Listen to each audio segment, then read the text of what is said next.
The engine sneezed capriciously several times and stalled finally. Nick cursed in his heart, slammed his fist on the panel. Why now, when it was pouring like a bucket outside and the important meeting was only minutes away? This morning, everything had gone wrong. First, the alarm clock didn't ring on time. Nikolai remembered that he had set it in the evening, but he woke up when it was already light outside the window. He grabbed his phone, looked at the screen, and exhaled disappointedly. He should have been up for half an hour by now. It was time to leave the house, and Nikolai only woke up. His head was buzzing as if there had been a large-scale party yesterday, and he felt nauseous, although the man had gone to bed on time the night before. And he hadn't had a drink for a long time, not even a light one. It was just that lately something was going wrong with his health. His wife assured him that it was simple fatigue and a little holiday would save Nick. No more dizziness, no more aches and pains, no more nausea, no more appetite. Olivia was probably right, except Nick didn't have time to rest yet. The man owned a chain of car dealerships. It all started with a single car repair shop that Nick inherited from his stepfather. Through incredible efforts, the young man was able to significantly expand the business.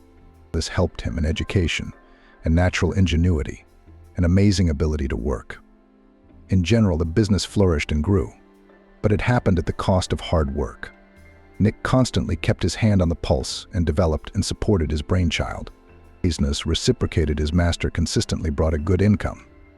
Therefore, Nick could now afford a lot, and it could not but be happy. Realizing that he was hopelessly late, the man rushed into the shower. It turned out that the hot water was switched off, so he had to heat a pot on the cooker and complete the hygienic procedures at an accelerated pace. Olivia got up to see her spouse off. She was so charming and attractive in her pajamas, which consisted of short shorts and a tight top. Despite all the morning's troubles, Nick smiled as he admired his spouse. She kissed him before leaving. It was their ritual. "I'll miss you. Good luck with the negotiations." "I'll miss you too," Nick admitted honestly. Ever since they got married, the man had been rushing home after work with a special mood because he had such an amazing woman waiting for him. Nick had never dreamed of anything like this a couple of years ago. He jumped out into the courtyard, ran to the car park, slid into the car. The engine started, but Nick didn't like the sound of it. A cobbler without boots. It was high time to show the iron horse to his own masters. Only there was no time. It was a hot time at the office, one thing and another. Somehow all the time flew out of my head and the car seemed to behave well, but not today. This morning, it seems, everything was against Nikolai: the alarm clock, the housing and utilities company, even the weather, and now his own car. Health was not happy either. There were some tiny flies in front of his eyes. My head was starting to spin again. I had to take a sip of cool water to recover a little. The car started to stall on a busy motorway, right in the middle of the road. Nick managed to park it by the side of the road before the engine failed completely. What kind of bad luck is that? The man stroked the amulet hanging around his neck. A unique and very atmospheric piece of jewelry. It must have a fascinating history. Olivia had brought it to him from the sea. The man often sent his wife on holiday alone, so she wouldn't be bored at home alone. He couldn't always get away himself. Well, do not stick a beautiful woman in the summer period alone in four walls. So he bought her vouchers to resorts. From the last recent trip, Olivia brought her beloved husband a souvenir. It was a bullet, an old bullet from the Great Patriotic War on a silver chain. "It's a warrior's talisman," Olivia assured him. "It gives you strength, good luck. Wear it without taking it off. You, too, are a warrior, fighting the sharks of business for the well-being of your family. I appreciate and understand that." Nick then flattered the words of his wife. He was pleased that she perceived him so in the image of a warrior. And so it was, frankly speaking, and often was. Money, fortune, financial well-being, all this was not easy to get. You had to fight for clients for every favorable contract. In difficult situations, such as now, for example, Nick touched the amulet, and it seemed to really give him strength. Memories of Olivia, of her care and attention, were exhilarating. Nick glanced at his watch, realized that he was hopelessly late, and once again dialed the person he was supposed to meet. He had to warn him about the delay. Except that his potential partner's phone was out of range again, dead maybe? Surely this person is already sitting at the table, looking at his watch. drumming his fingers on the tablecloth and thinking that his vias is about to appear. But Nick won't be there for another 20 minutes or even half an hour. It's inconvenient. Nikolai was notorious for his punctuality. He simply hated being late. Nikolai tried to call a taxi using a popular app, but it was pouring rain and it was rush hour, so the cars were busy. With a curse, Nick jumped out of the car and hurried to the bus stop. He hadn't traveled by public transport for 100 years, and now he had to remember what it was like. There was no other way out. The cabin was full of people. There were no seats, of course. Passengers piled into the old trolleybus like sardines in a barrel, pushing and propping each other up where to go. Everyone had to go to school, to work. Nick was pushed to the very back of the trolleybus. He clung to the handrail and stared out the window. It was a dreary gray landscape. The sky was covered with clouds that looked like rain for the whole day. And then I had a dry coughing fit. Such attacks often bothered Nick lately. The passengers involuntarily parted, afraid of catching the disease. Immediately it became easier to breathe. Nick was of course uncomfortable. He could not help it, coughing. Even tears came to his eyes. A sip of cool water soothed his throat, and the coughing subsided. Nick felt better and began to look at the passengers. And then his attention was attracted by an unpleasant picture. Not far from him, holding the handrail, stood a girl very young, dark-eyed, black-haired, brown-eyed, beautiful, and very poorly dressed. It was clear that she had very little money, probably a student. Somehow it appeared that she had everything ahead of her. There was a drunk guy next to her. He reeked of booze. His clothes were wrinkled and dirty. His eyes were cloudy. He had 3 days stubble, and his face was an unhealthy shade of the same color as a drunkard's face, only an unpleasant sort. He must have spent the night somewhere in a pub or in a flat where there had been a huge booze party. And this unpleasant man was bothering the young, swarthy girl. He smiled impudently and said something to her quietly. It was obvious that the girl was unpleasant, even scared. It seemed that she asked him to leave her alone, but in response the guy only smirked impudently. The girl tried, as far as she could, to move away from him, but it is difficult to do in a crowded trolleybus. The guy did not lag behind. On the contrary, he behaved more and more boldly and swaggered. The other passengers, who were nearby and obviously could not help noticing this scene, pretended that nothing was going on. No one thought to restrain the insolent type, although there were men and young guys standing nearby. The girl's whole appearance indicated that she needed help. The half-drunk interlocutor had already put his hand on her skinny shoulder. The girl jerked, trying to pull away, but he put his arm around her waist. It was out of line. The girl was almost crying, but apparently she was too embarrassed to call for help. Or maybe she was afraid to. Nick resolutely began to make his way to the troubled couple. He approached silently, threw the villain's hand off the girl's shoulder. At first he was indignant, but having estimated the man standing in front of him, somehow quickly quieted down and disappeared into the crowd of passengers. Just disappeared. Nick had been involved in sports since childhood. Martial arts were his passion and a way to relieve stress. He still tried to go to the gym whenever he had free time. Years of training were not in vain. Nick could certainly fight back, a much more worthy opponent than this young drunkard. And the boy, of course, immediately realized it. That's why he was lost so quickly. "Thank you."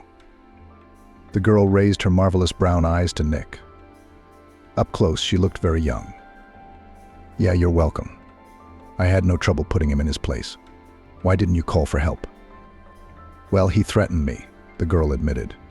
She looked confused and scared. "He tried to make me go out with him and go somewhere. Already grabbed my arm. He's so strong. I didn't realize I couldn't get away. I'm so lucky you saw the scene and saved me." Nick shook his head. He was sure he wasn't the only one who had noticed it, but for some reason the other passengers were surprisingly indifferent. This guy seemed to be more dangerous than Nick had thought. He had threatened the girl, tried to pull her off the trolleybus, and would probably have carried out his plan if it hadn't been for him.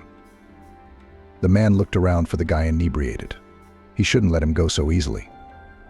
He might get attached to someone else. But there was no sign of the bully. Probably slipped off the trolleybus at the first stop. The sight of Nick must have scared him. The girl, she was trembling after the experience. Nick suddenly felt sorry for her. Fragile, young, defenseless, anyone could hurt her.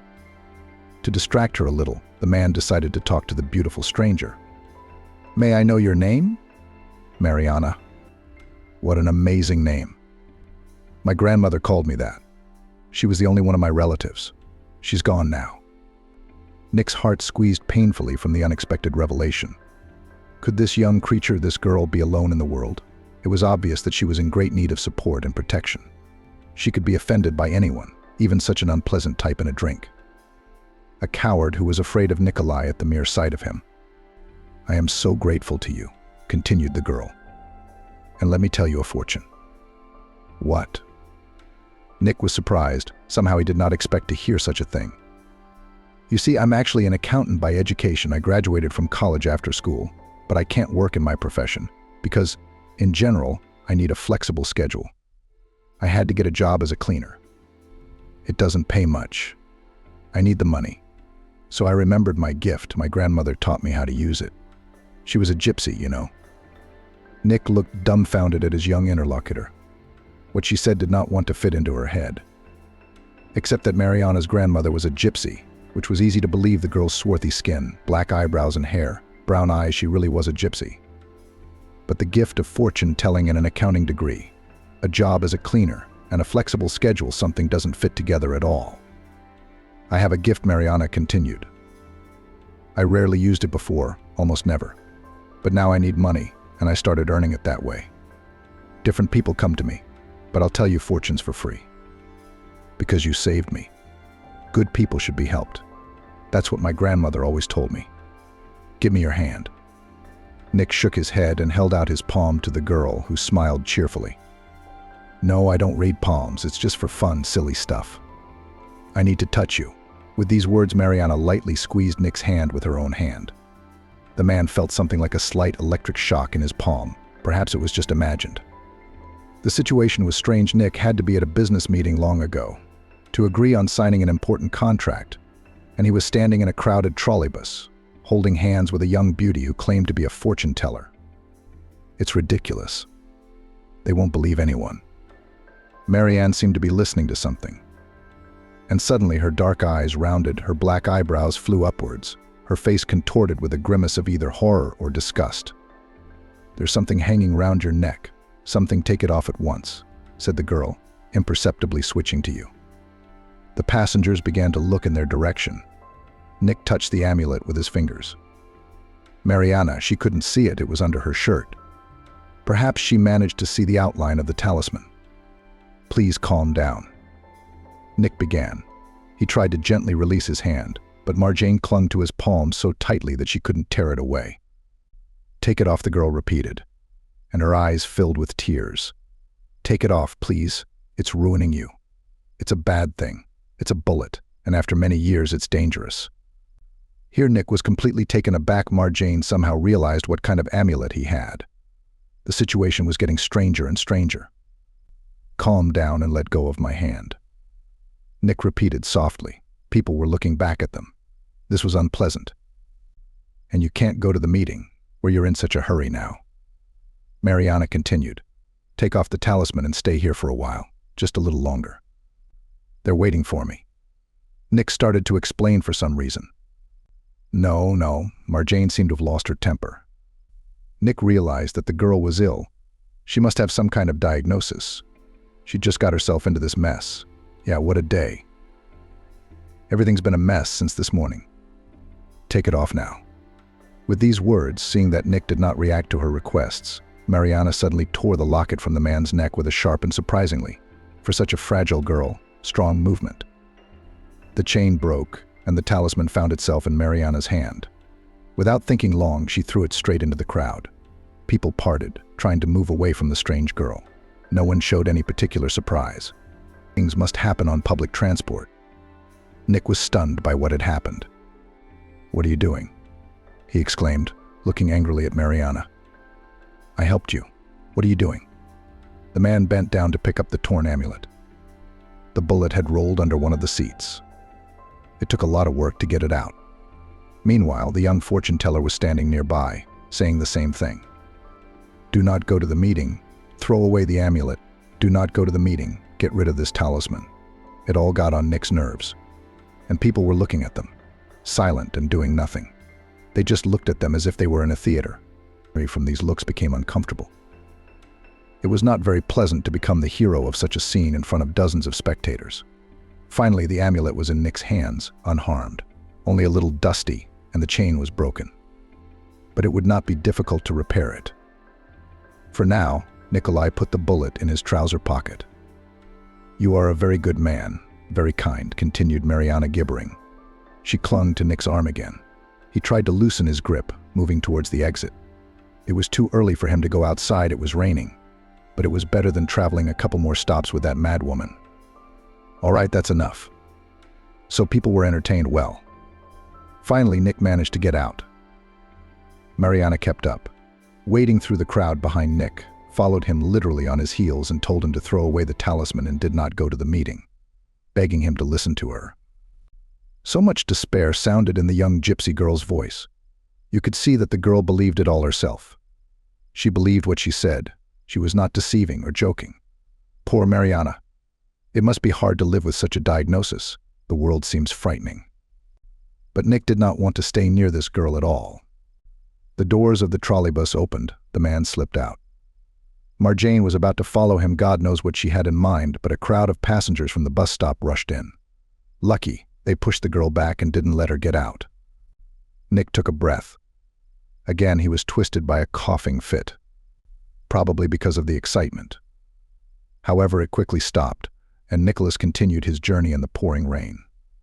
The man had not brought an umbrella with him in the morning, so he was quickly soaked to the skin. Nothing, just to get to the restaurant as soon as possible.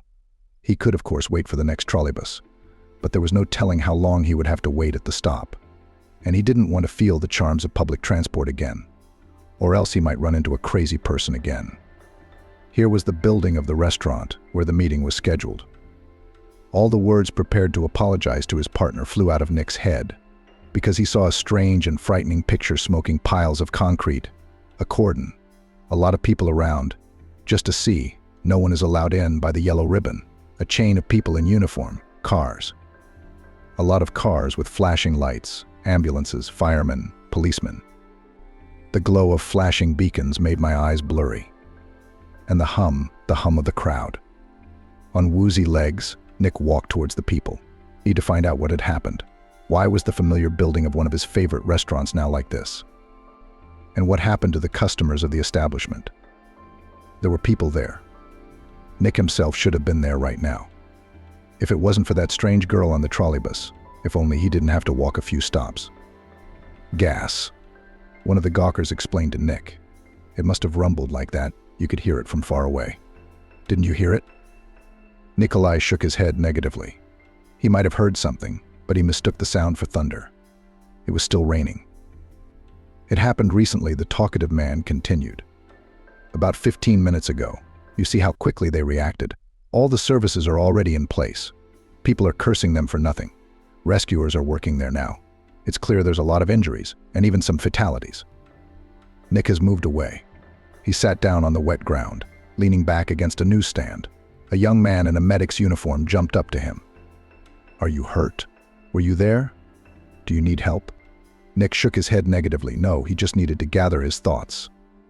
The man pulled a talisman out of his trouser pocket, so familiar and favorite. It had been given to him by Olivia. It was a sign of her care for him. Something like that. Now, Nick looked at the bullet on the silver chain with disbelief. Marjana, the young fortune teller from the trolleybus, she no longer seemed abnormal. It was the girl who had saved his health or his life. She warned him, begged him not to go to the restaurant, as if she saw that there would be trouble, very soon. Because of Mariana, Nick had to get off the trolleybus and walk. That's when the disaster happened. If you believe the words of the man in the crowd. That's probably what happened.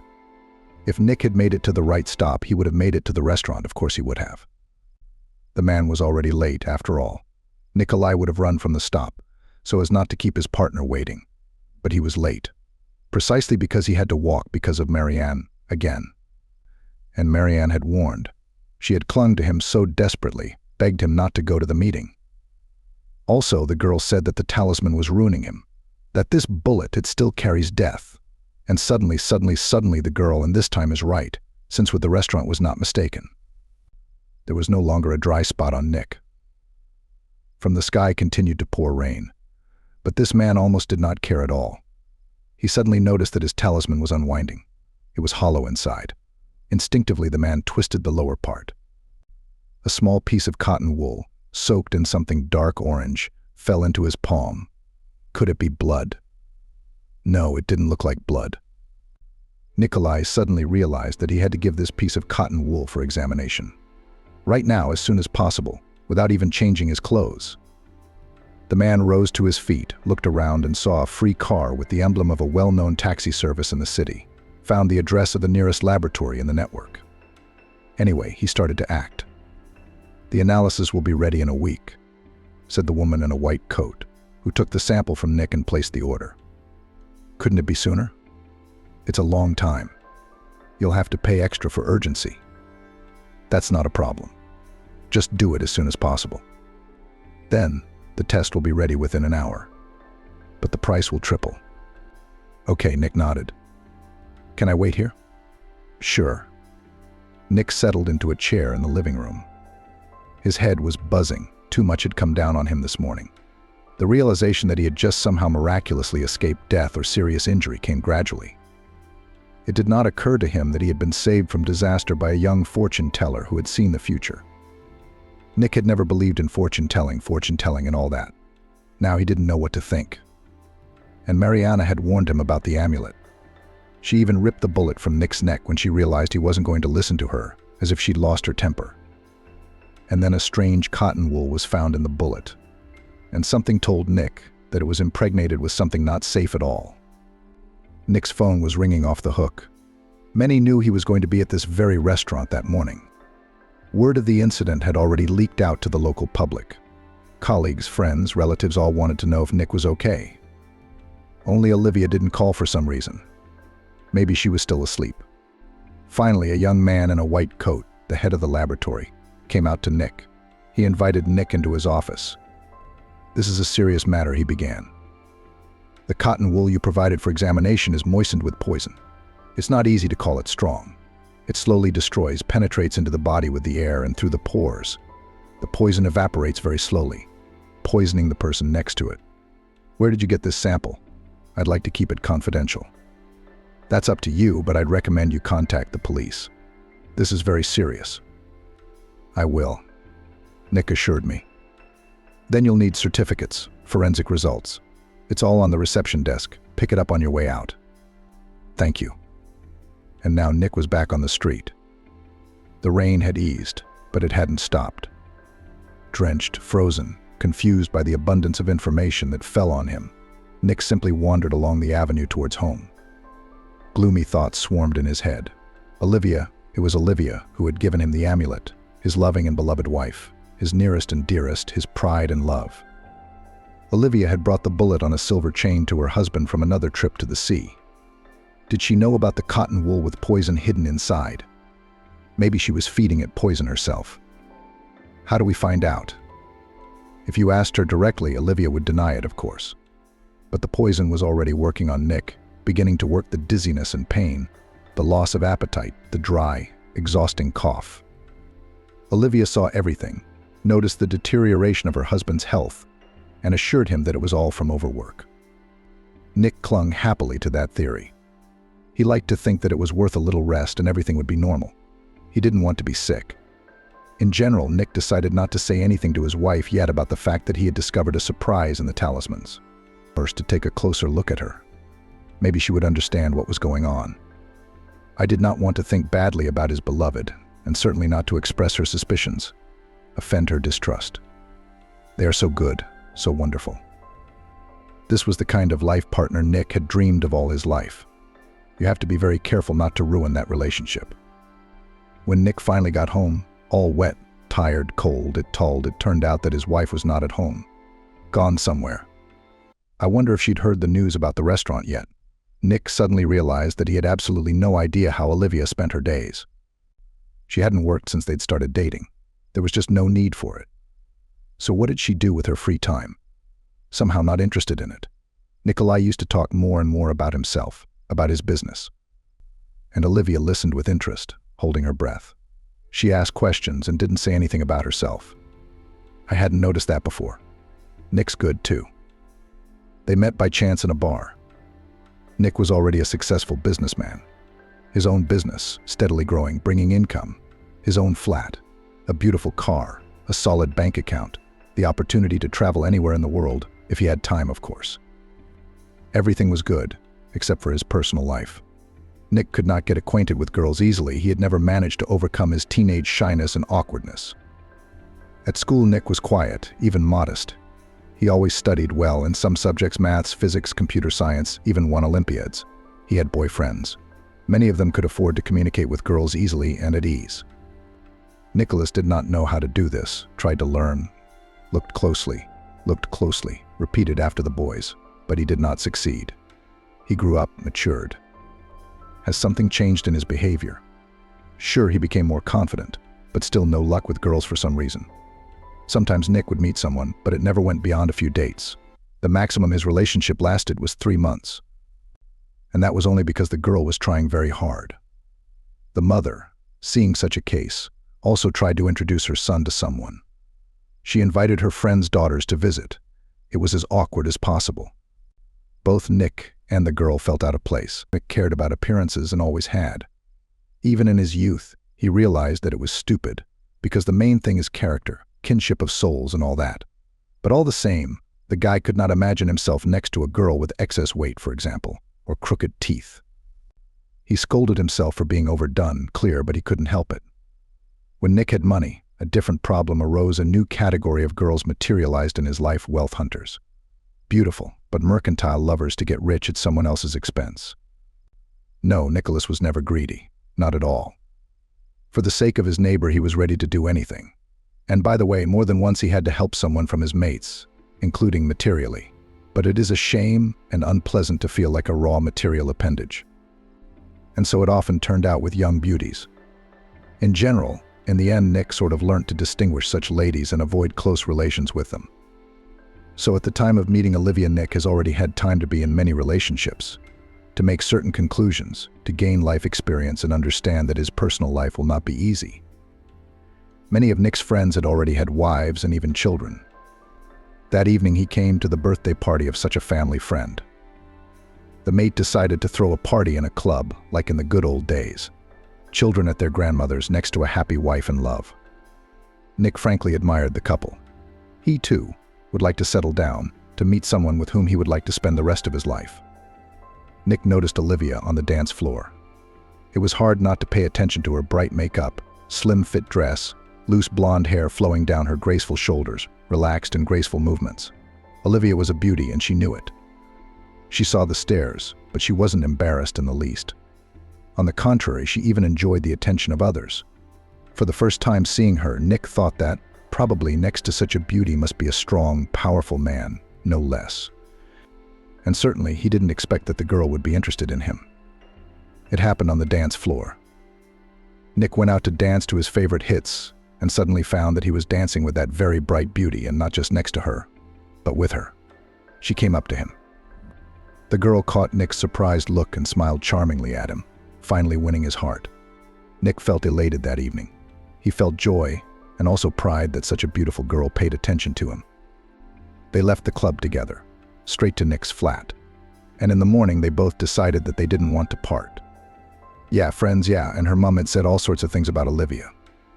They said that she was only with Nick because of his money, that Olivia was spinning him any way she wanted, that she was even dangerous. Nick didn't listen to anyone. He knew they were wrong. He and Olivia had somehow formed a warm, familial relationship. They understood each other with half a word, even half a look. Olivia could anticipate the desires of her beloved, and, it seems, could even read his mind. Her fate was not easy. Olivia grew up in a poor rural family with drunken parents. She escaped from this hell as soon as her age allowed her to live independently. She rushed to the city, got a job first as a cleaner, then as a saleswoman in a supermarket. Where else would you go without an education? Olivia was smart. She read a lot, was interested in psychology. She had absolutely no time, no opportunity to get an education in her time. She had to survive. And she survived, stood her ground, made herself. That was a special respect. Meeting with Nick, Olivia called a gift of fate, which flattered her husband. Nick and Olivia lived soul to soul. Nick liked to please and surprise his wife. He often made her surprises, gave expensive gifts. Olivia as touchingly took care of him, kept the house perfectly clean, cooked her husband tasty dishes restaurant level. Of course, Olivia left, exhausting both mentally and physically. The work of a cashier in a large shopping center took up the household and development. Nick very much dreamed of a child, but Olivia said that she was not ready yet. And the man didn't insist. After all, where are they in a hurry? They were both still young. They'd have it all.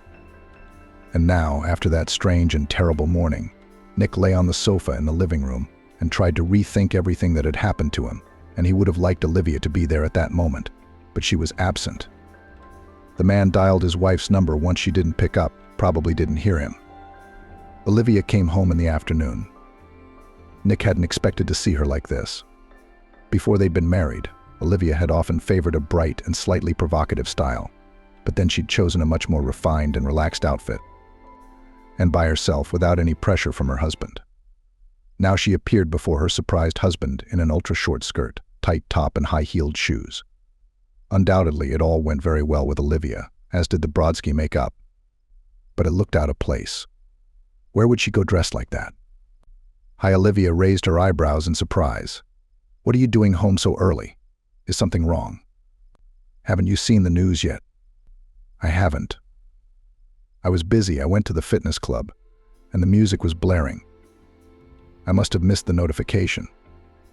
Nick told her about the restaurant, about how he was accidentally late for a meeting. But about Marianne and her prediction, about the poisonous cotton candy and the amulet, he kept quiet. He didn't know how to act around Olivia yet. Not long ago, in the morning, Nick had thought that his wife was his closest, dearest person. The next morning, Nick left the house early, as usual. Olivia slipped out of bed, kissed her husband on the doorstep, wished him a good day, as gentle and beautiful as ever, even in her sleep. Nick went downstairs, started the engine, but he didn't go far, literally around the corner of the neighboring house. So he had a good view of the car park and the beautiful dark red car he had given his wife for her recent anniversary. Nick decided to follow Olivia and finally understand where and with whom his wife was spending her days. He had to wait for several hours, and he had already decided that all this was useless. But just as he thought that, Olivia appeared in the car park, wearing a tight, minimal-length sundress and bright makeup. Olivia slid into the salon, started the engine, and the stakeout began. Nick kept his distance from his spouse's car so she wouldn't accidentally spot him in the rearview mirror. It was even a little interesting, like a game or a film. Nick found out that he happened to be remarkably adept at surveillance. The man was joking with himself, calling himself mentally James Bond.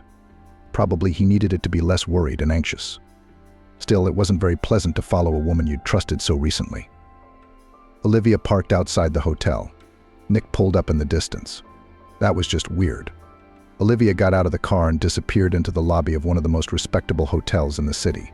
She was gone for a long time. Nick, unable to stand the wait, also entered the hotel building. The receptionist did not want to divulge information about the beautiful visitor, but a couple of crisp notes decided the matter in Nick's favor. The girl at the reception told him the room number where the blonde in a tight sundress went. And so Nick stands in front of that very room. The door is closed. There's the muttering of a television from the room, and that's it, no more sounds. It's a stupid situation, practically textbook. Nick was well aware of what he was likely to see behind that door. What else could it be? Where else would his overdressed wife be in a hurry? To a hotel. To his lover, of course. It was painful and hurtful, but it had to be done. Ignorance and suspicion is even worse. Gathering his courage, Nick knocked loudly on the door. Who is it?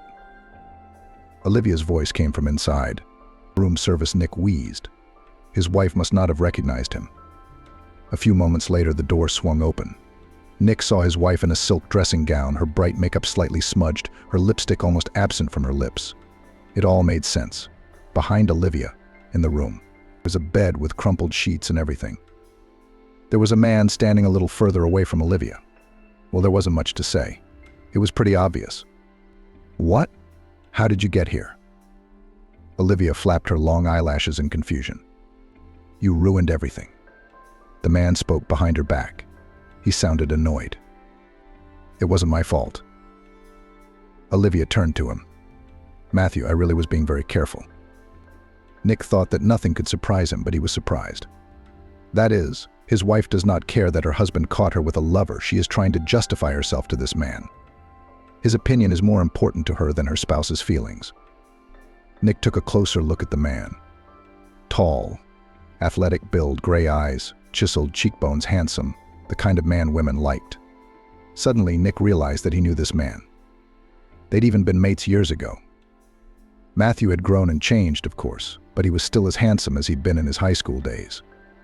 Since he was a little boy, he'd had a way with the girls. At one time, Nick had admired this talent of his classmate. They were sort of friends, considered good mates. Only later did Nick realize it wasn't a friendship.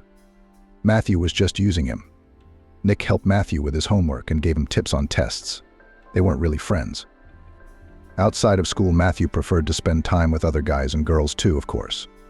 But what was this strange coincidence? Of all the men in town, his wife chose Matthew, her husband's former schoolmate, as her lover. It's not what you think. Olivia turned to Nick and began to gibber. Tears came to her eyes. We met for the first time just like that. Really, it's the first time. Nick continued to drill his gaze into Matthew's, not even looking at Olivia, who was desperately trying to remedy the situation. Matthew kept his gaze fixed on Nick as well. Stop fawning. Matthew ordered Olivia angrily. She immediately shut her mouth, obeying unquestioningly. Matthew seemed to have a special power over her. He knew everything now, didn't he? Nick crossed the threshold without waiting for an invitation. Matthew wasn't quite right. He didn't know everything, but he wanted answers to his questions. A terrible thought came into his head that cotton wool. It was obviously not accidentally in the talisman that his wife had given him. In the light of the circumstances, it was quite obvious that he was going to be removed after all. We have a lot to talk about. Matthew gestured for the intruder to come in. You're right, Nick replied. Only this conversation will take place in the presence of a lawyer. Of course, that day Nick did not take advantage of Matthew's invitation and did not stay in the room with the people who tried to poison him. Such an act would be devoid of common sense.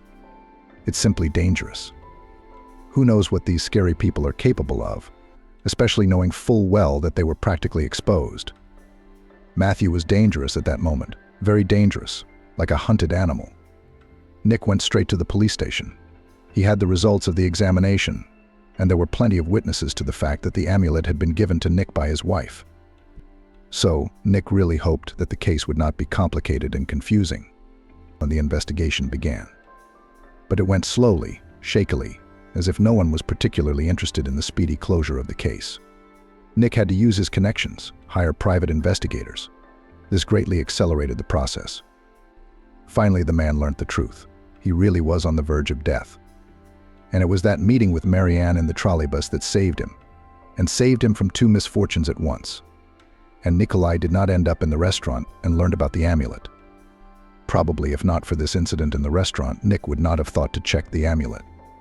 It was the disaster that made him believe in the fortune teller's words. And things that Nick found out were surprising.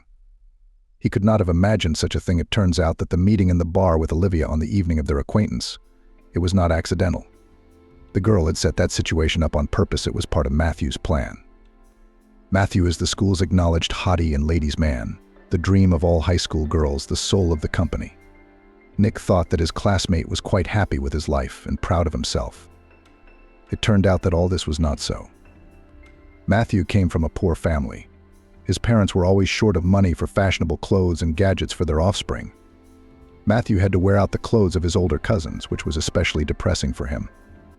Yes, at school Matthew played the role of a self-confident, handsome boy. In reality, however, the boy was constantly envious of those around him, those who were more fortunate and born to wealthier parents. Matthew felt that he was worthy of more than shabby clothes and a shabby flat. The boy dreamed of wealth, dreamed that when he grew up he would live a beautiful life, a big house, a luxury car, expensive resorts, brand-name clothes, model girls. It seemed to him that all this was waiting for him ahead. Only when he got older, Matthew realized with annoyance that it was unlikely to turn out the way he wanted. Where would wealth come from all of a sudden? He had no rich relatives, he had no brains, and he was not going to become a cool specialist or economist. He should have finished school on time. Envy of more successful classmates was growing, and with it came anger, a sense of total injustice, a desire to put everything in its place. Nick, for example. He and Matthew were considered to be mates because this quiet nerd let him cheat on his homework and helped him with his tests. Nick was probably the reason Matthew didn't drop out of school before graduation. Nick.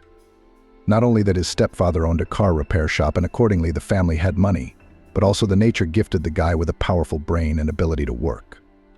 He would definitely achieve his goals, and Matthew's dreams of a big house, wealth, and beautiful model girls would come true. Matthew pretended to be on friendly terms with Nick, but he hated him more and more. Nick was better in everything. Even in physical education, he was ahead of Matthew, because he had been doing sports since childhood. But the guy didn't realize how cool he was. He was quiet, modest. Matthew would have gone all out with that kind of data. But this one, then there was graduation. After that, the schoolmates went their separate ways. Nick went to study in Moscow, and Matthew, he stayed in his hometown, which he considered a big village and hated for its provinciality. Matthew got a job at a factory. He didn't go to study further, not with his grades, knowledge, and abilities. Nothing they taught him at the factory showed him what to do. The work is hard and exhausting. The salary is such that you won't starve, of course, but you can't dream of a beautiful life. And most importantly, no prospects. Booze was a bit of a relief. Matthew often hung out in bars with his old school mates and new ones from the factory. When you had a drink, life seemed less gray and dull. Matthew had his own superpower. He knew how to make people like him, how to talk to others, so that they were fun and interesting. That's why he was always in the center of any company. He did it easily and somehow by himself. Especially Matthew had a great influence on girls. The guy knew perfectly well that he could charm anyone, regardless of age and position. He liked that power. Matthew often used it. He didn't care what would happen to the girl next. For a few hours, an evening, maybe even a week, a young beauty could feel loved and delightful, because that was what Matthew needed. And then he would meet another. The old lady would be left in tears and heartbroken. Matthew never felt any regrets about it. He took what he could from life. It was nice, of course, and gave him confidence, but his gift didn't help him fulfill his main dream. Nick, meanwhile, had graduated. He returned, strangely enough, to his hometown. Matthew, if he were Matthew, would have stuck to the capital. Nick's so smart, but he's so stupid. Nick, meanwhile, took over his stepfather's business. Parent already at that moment was not in this world. An early heart attack took his life. Nick ran his business skillfully. Soon he had 2 small workshops, then 3. A few years later, Nick already owned a whole chain of car services, which were very popular in their city. Nick had money. He wasn't from a poor family, but now Nick could afford everything Matthew dreamed of. And that made the guy angry, terribly angry. Envy and anger stirred in his heart with a new force. Matthew didn't know why he was following Nick's progress. The hatred in his soul was growing. For some reason, he began to blame his former classmate for his failures, even though it lacked logic. And one day, not so long ago, Matthew decided that it was time to take revenge on Nick. Not just revenge, but to take from him what Matthew himself deserved. Matthew was dating a very beautiful girl at the time, Olivia. She was head over heels in love with her idol. Matthew didn't understand what girls saw in him. Yeah, he had good looks, but no money, no place of his own. But the ladies were happy to pay for Matthew's drinks and even invited him to restaurants. Olivia, this young beauty, was ready to do anything for Matthew. He was used to being easily charmed by girls, but Olivia was special. Matthew had infinite power over her. Anyway, Matthew told her about Nick. Naturally, he'd thickened the colors, made up a few stories that made him look black. As Matthew talked to Olivia, he began to believe his own lies. Together, they devised a plan that required patience, endurance, and certain sacrifices. Olivia had to make Nick fall in love with her. Matthew saw no problem with that. The girl was a striking beauty, and not a bad actress either. Then Nick had to disappear from the face of the earth. Matthew didn't immediately think of a way to do it, but the fact that Nick would not live long after the wedding, the man was 100% sure of it. Olivia, as a legal spouse, would get the lion's share of Nick's fortune. Maybe even all of it, and she would be happy to sign everything over to Matthew. There was no doubt that Olivia would have no problems with him. Everything had been going smoothly at first. Nick fell in love.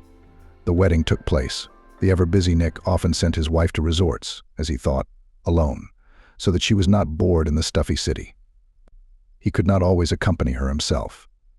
Nick had no idea that he was paying for Matthew's holiday, his wife's lover. At one of these resorts, the couple met the right man. He gave them the idea of how to remove the unwanted. From that trip, Olivia brought her husband an amulet, a bullet, inside of which lurked death cotton wool impregnated with a very dangerous poison.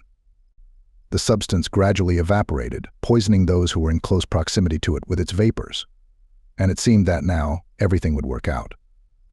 Nick began to feel worse. He began to cough. His appetite disappeared. Headaches began. It was only a couple of months away. The poison was 100% effective, but not fast. And then, suddenly, things didn't go according to plan. Nick somehow figured out what the couple was up to. How? It remained a mystery to Matthew and Olivia, who were now facing serious jail time. Nick wouldn't tell them about Marianne. Nick found her later. Marianne drove the same route for a long time, hoping to see the girl again. And so it happened in the end. She recognized him, smiled, was glad that the man was alive, still listened to her words then. "I want to apologize," Nick said. "That morning in the trolleybus I behaved badly. I thought you were crazy. It was only later that I realized it was all true. Well, I owe you a debt of gratitude. You saved my life. Is there anything you need?" "I do." Mariana lowered her beautiful eyes. "I'm ashamed to ask for it, but you see, anything. If it weren't for you, I probably wouldn't be alive anymore. Helping people should be unselfish, especially us, those with special gifts. That's why we came here, isn't it? To help. Except now I'm the one who needs help." "What happened?" And Mariana told us that she was raising her little daughter alone. There was no one who could help the young mom. So Mariana did what she could. She cleaned entrances, worked part-time as a fortune teller. She had an accounting degree, but she could not work in her profession. She had to look after her daughter. That is why she needed a flexible schedule. Mariana's daughter was seriously ill, some congenital heart problems. The little girl could not attend the garden.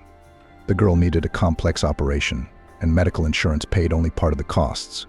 The rest had to be provided by her parent. Where did Mariana get such sums? The desperate mother turned to a charity fund. The fundraising was very slow. Marjana's daughter looked quite healthy. People preferred to help kids with more obvious problems. "So it's about money. This amount you mentioned." Nick was surprised. "Of course I'll help your girl." Time passed. Mariana's daughter had a good operation, recovered quickly, and was no different from her peers. The little girl started attending kindergarten, and she liked it very much. Marjana now worked as an accountant in one of Nikolai's car services. "We just need workers with such powerful intuition," joked the man when he accepted the young fortune teller into the staff. They became very good friends, Mariana and Nick. Talked a lot, found each other interesting interlocutors. It was Marianne who told Nick that with Emma, a woman the man met at a business lunch, that it was with her that Nick would be truly happy. And so it had turned out to be. Marianne, in general, was almost never wrong, but she preferred not to tell anyone about her gift. It was their little secret, Nick and Mariana. The shoe was stuck in the iron bars and would not leave its new shelter. Emily even cursed, looked around and freed her foot from the temporary trap. The shoe was still in place, so she crouched down and began to pull the unfortunate shoe, trying not to scratch the heel. She was going to meet a very important person, from whose gaze such a detail as a spoiled shoe would not be hidden. It was better not to risk it. The iron bars clamped down on the heel like an angry bull terrier on a chop. But Emily wasn't used to giving up so easily. She didn't care that she was standing with one foot in the dust, and the sharp stones were tearing her pantyhose. As luck would have it, there was no one around, and she couldn't even ask for help. "I don't care," she shrieked. "Not without spitting on the shoe. You think I can't do it without you? You bet I can, even if I'm barefoot. Can I help you?" A man's voice suddenly sounded above her ear. Emily flinched and turned around. In front of her stood a handsome young man in overalls. Ouch. The girl was confused. "Yes, I could use some help. You see, I'm stuck." The guy, without asking unnecessary questions, deftly extracted the shoe from the trap and handed it to Emily. From the outside, it all looked like a shabby prince offering Cinderella to try on a crystal slipper on a high stiletto. Emily embarrassedly snatched the shoe from the stranger's hands, deftly put it on her foot, and smiled.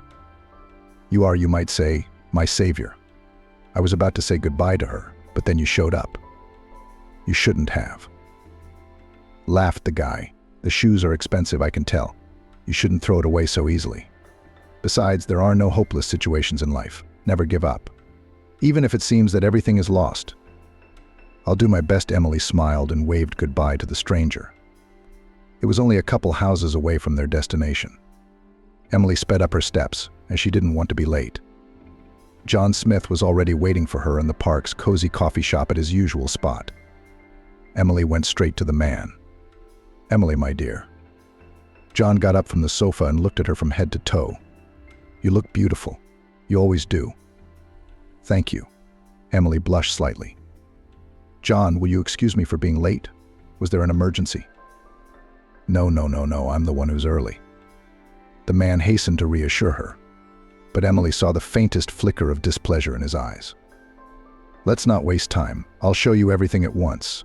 Emily took out of her bag a voluminous catalog and put it in front of her. "Is there anything interesting?" The man perked up immediately. "I think so." Emily nodded.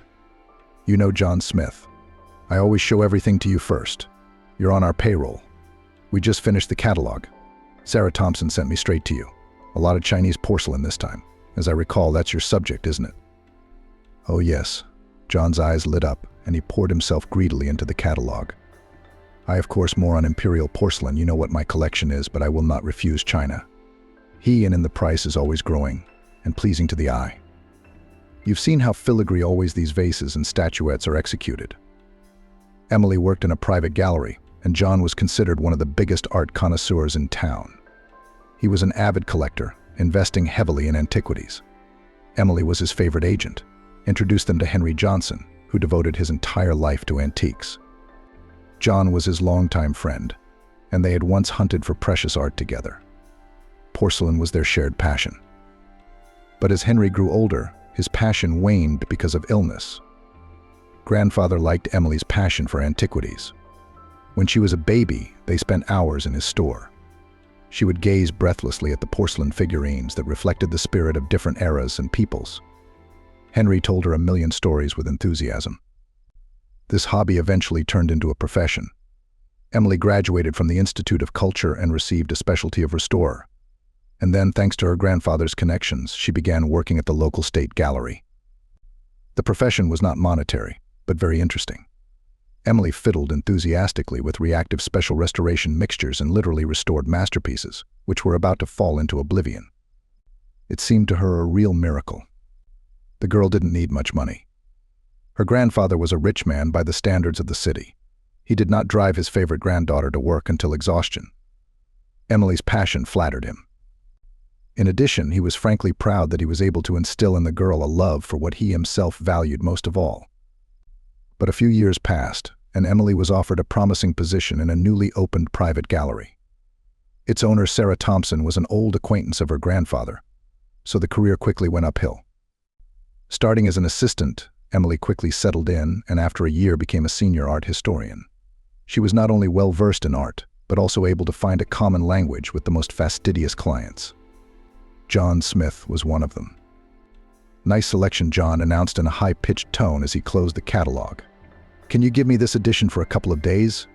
I can tell you now that I would like to buy a couple of things, but I'd like to look at them in more detail. At my age, moods change dramatically. In case something else catches my fancy. I like to contemplate. Even photographs can sometimes fascinate me enough to make me want to own the original." Of course, the girl nodded. "You only please do not delay, because Sarah Thompson wants to organize an exhibition, a presentation.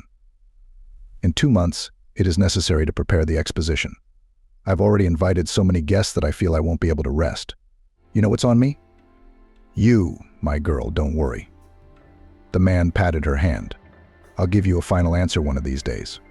I'll call Sarah myself. I'll tell her what I need to postpone." Emily left the cafe with a sigh of relief. Don't worry about the commission, she told herself. The main thing is to have time to prepare the exposition. Also, the house is a mess.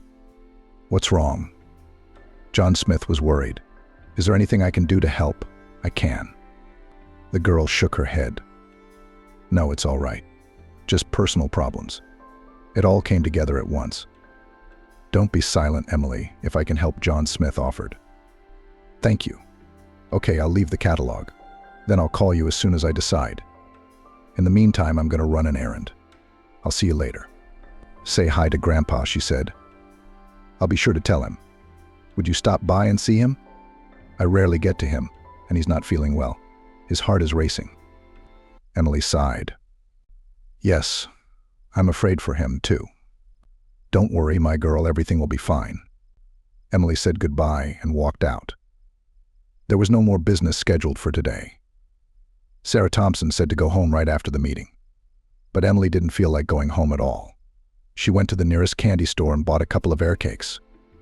Holding the brightly colored box tightly, the girl headed toward the house on the waterfront where her grandfather lived.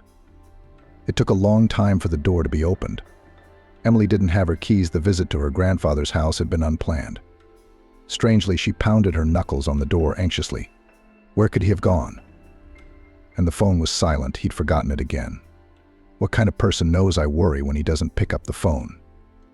Emily was about to leave when Henry finally opened the door. Emily, what a joy. I didn't see that coming. Why did you come without calling? The girl was indignant and hugged her grandfather tightly. You don't answer yourself. I'm worried. Come on, Henry waved her away. I just fell asleep. It happens at my age. I got up early in the morning. Well, that's good, Grandpa. Look what I brought. Emily squinted enigmatically and showed me a box of brownies. I know it's bad for you, but what's life without sweets? That's true, sweetheart, Henry laughed. Let's not eat until 6, or the nurse will be here to give me my shots. If she sees me, I'm in trouble. But we still have 40 minutes, nodded her granddaughter. I'll stay with you for a while, or they'll lose me at home. Tell me, how are you doing? Because you look pale, tired. I'm fine. I've got a lot of work to do. We're getting ready for the new exhibition. I just met John Smith. He says hello to you. He said he'd drop by. John? Henry chuckled. I haven't seen him in a while. He's been away on business. I wish he'd come to see an old friend more often. He's probably looking for something better for himself again. Yeah, they brought in a lot of Chinese porcelain. I handed him the catalog and his eyes lit up. I could tell he had his eye on a couple of pieces. I remember back in the day. I'd like to buy something myself, but what's the point? There's no point in collecting anymore. I don't have much time left. Come on, Grandpa, full of pessimism. You're only 76, you've got a lot of years ahead of you. We have a good heredity. Your father lived to be 100 years old. Are you burying yourself already? It's no big deal if you have a bad heart. It's not a problem with the current level of medicine. The main thing is to take care of yourself. You should come and see me more often. When I see you, I immediately feel young. You have such positive energy. I'd love to, but you know I don't have time. And at home. That witch is driving me crazy again. Alex, why don't you get involved? I would never let my mother treat my wife like that. It's about time you two got your own place. 5 years of marriage and still in the same place. And there's an empty apartment. Alex doesn't want to. Emily sighed. He says it's your apartment and he's uncomfortable. He's uncomfortable. Henry was indignant. Are you comfortable with her constant nagging? Why does she dislike you so much? I don't know. It was tolerable before, but for the last 6 months she's been going off the rails. It's none of my business, granddaughter. But I think if you want a quiet family life, you should move out. It's only going to get worse. I know that kind of woman. She won't rest until she's completely dried you up. And the kids will come. What then? Grandpa suddenly got serious. Emily, you know that Alex and I can't have children. That's why Lubov Markovna is so mad. She wants grandchildren. And I can't. When she found out that I have such a disorder in my body, she started her attacks. It feels like she's deliberately trying to break us up so that he'll find another woman who'll give birth to an heir. And what an inheritance. All they have behind them is an apartment and a shabby cottage. If I were your mother-in-law, on the contrary, I would protect you. If I die, you'll inherit everything. Grandpa, why do you say that? Emily was upset. John and I love each other. He's never been interested in your money. Well, maybe not to him, but I had the honor of talking to Lyubov Markovna. She kept trying to find out the size of my capital. You can't choose your relatives, girl, but to live with them on the same territory is to put nails in your coffin. Come on, we'll be fine, Emily said. I'm at work most of the time, John too. We only see each other in the evenings. And on weekends, Lyubov Markovna usually goes either to the country or to her friends. I see how well you're doing. You're not even in a hurry to get home. I'm not in a hurry, because I came to you and want to spend more time here, smiled Emily. So what if your mother-in-law is a witch? Every other family is like that, and they live. I feel sorry for you. Emily Henry patted her on the head. I just want you to be happy. I am happy. Hugged his granddaughter. I have a man I love, a job I love. I don't need anything else. I just have you all to myself, Henry smiled. My parents have suffered so much in their lives and lost them early. That's what I'm worried about. I understand, Grandpa. Emily poked him on the cheek. But believe me, I'm fine. By the way, I got my heel caught in a grate today, stuck on the sidewalk. Barely made it out. Well, at least there are still some kind people out there. At 6 a.m. sharp, the doorbell rang. It was the nurse. Emily stayed at her grandfather's house for a short time and went home. It was raining outside. The girl called a cab and in 10 minutes stood at the door to her apartment.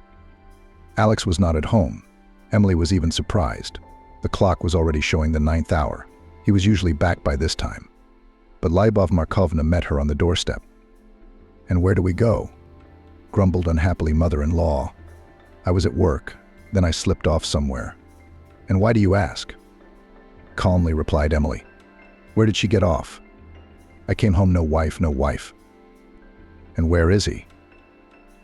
I thought he hadn't come back yet, Emily wondered. Would you pick up the phone when your husband calls? Maybe I would. Emily looked at the screen of her smartphone, puzzled. I always answer the phone. How can you be so irresponsible? Love boiled.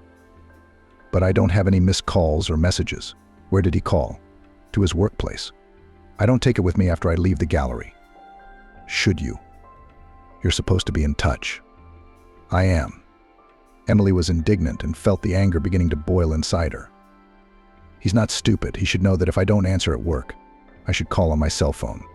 Okay, it's all just silly. I'm telling you, Lyubov Markovna, I went to my friends. Said he won't be back tonight.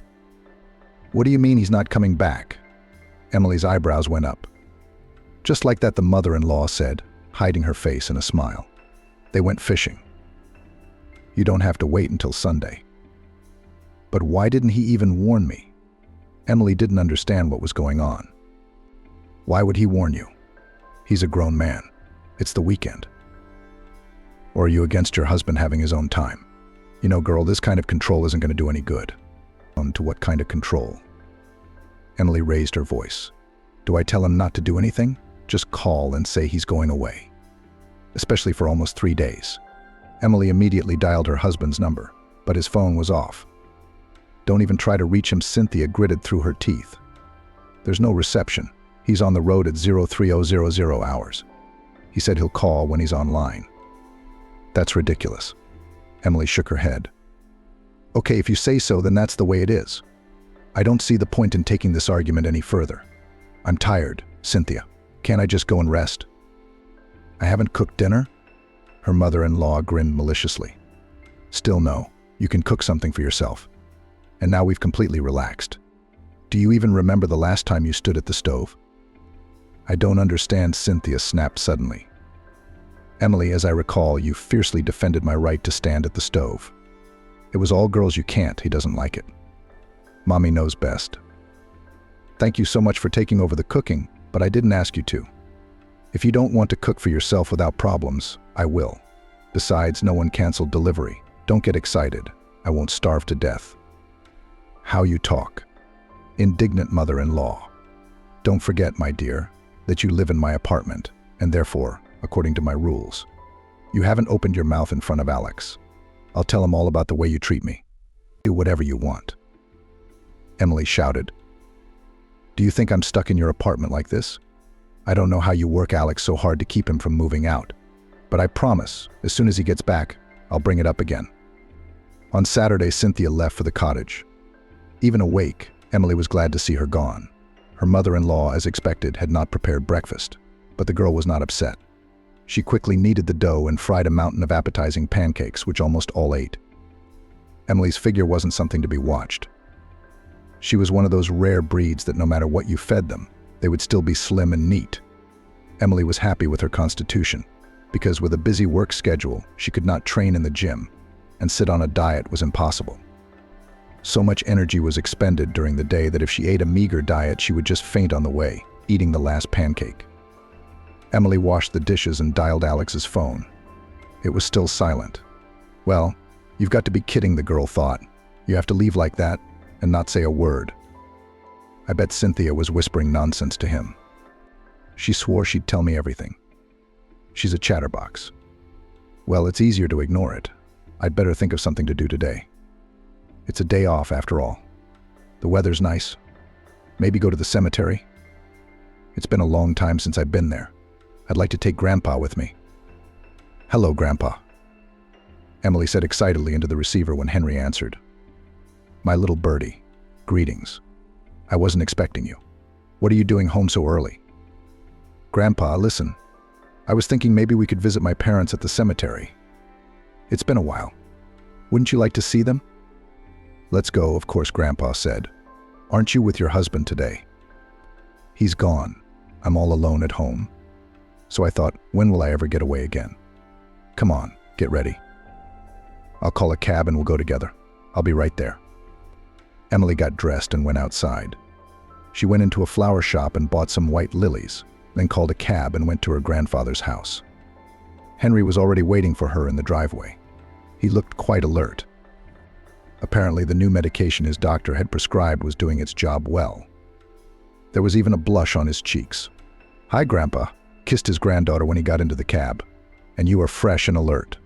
I'll watch this, because yesterday I saw how that nurse tortured me. They don't make women like that these days. Where'd you find her? She'd get me out of this world if I needed her. You like it? She laughed. You're just lonely. That nurse is a good nurse. Sarah Thompson recommended her to me. She used to babysit her mom? Tough. Yeah, I bet she is. But she's good at her job, and I'm sure you'll always have plenty to talk about. Oh yes, suppressed a chuckle grandfather. This lady will surprise everyone. I had no idea she was so interested in art. Not as a professional, of course, but still. We talked to her for hours. It's not boring. I'm glad Emily laid her head on her grandfather's shoulder. And I bought flowers for Mom and Dad. Look how pretty they are. Yeah, Amber loved those. We had a flower garden at our old house. Your grandmother always planted white lilies. Little Snail, always hiding in the flower bed, getting pollen all over her. And we'd run around looking for them. How many years has it been? The cab pulled up to the cemetery. Emily and her grandfather got out in front of the massive cast-iron gate and headed down the main avenue into the depths. Along the way, they looked at the figurative monuments, the birds singing very loudly. Autumn was coming, but it was still very warm. The sun was shining in summer. Breaking through the thick, not yet begun to yellow leaves, thousands of sun bunnies lay on the paving stones. At last they reached the place. A tall monument of gray granite cast a large shadow. From the polished slab smiled a man and a woman, forever imprinted on the soulless stone. Emily's fingers touched the cold, smooth slab. She gently stroked the faces and placed the flowers she'd brought in a vase, taking the dried bouquet from there. Hello, Amber, Henry murmured. And hello, Fred. I'm sorry we don't come to see you often enough. I've gotten so bad. I think I'm going to join you for good. Grandfather, are you at it again? Emily frowned. Mom, Dad, don't listen to him. I'll take care of Grandpa. You'll have to be without him for a while. Emily's parents died together. Both had a passion for mountain climbing. Henry Johnson, who lost his wife early, guarded his daughter Amber more than any treasure. But the girl was very active and ambitious. When she married Fred, her classmate, her happiness was boundless. Henry did not like his son-in-law, although he had practically no common interests with him. but it was enough for him to know that Fred loved Amber and would do anything for her. The energetic young couple had been interested in mountaineering since college. When Amber and Fred were in the same course, Henry didn't like his daughter's hobby much. After all, each ascent was associated with a huge risk. But it was useless to dissuade Amber. With Fred's appearance, Henry calmed down a little. The strong man could always back up his fragile wife, and he chose less dangerous routes. Often the couple confined themselves to the climbing wall. And when Amber got pregnant and completely abandoned their hobby, with the birth of Emily in the house came great joy. The girl was not by years of development. Early learned to walk and talk. Parents actively engaged in her education, enrolled in many circles, giving the child the opportunity to choose a class to his liking. But most of all, little Emily liked to spend time in the antique shop of her grandfather, where she often ran away. Parents did not even guess that their daughter was truant. After all, every night she was met by a smiling grandfather, covering up his granddaughter's secret hobbies. When Emily went to the 3rd grade, her parents suddenly informed her that soon they planned to go to Elbrus. The conquest of this mountain peak was their longtime shared dream. After almost 10 years of break, going to the mountains was quite dangerous. But as Fred liked to joke, a mountaineer is forever a mountaineer. No one could have imagined that this trip would be the last of their lives. The deaths of the Henry couple were reported a week after Amber and Fred left. Emily still remembered how her grandfather had turned pale and literally shrunk in front of his eyes when he heard the terrible news on the phone. Details were scarce, both had gone off a cliff.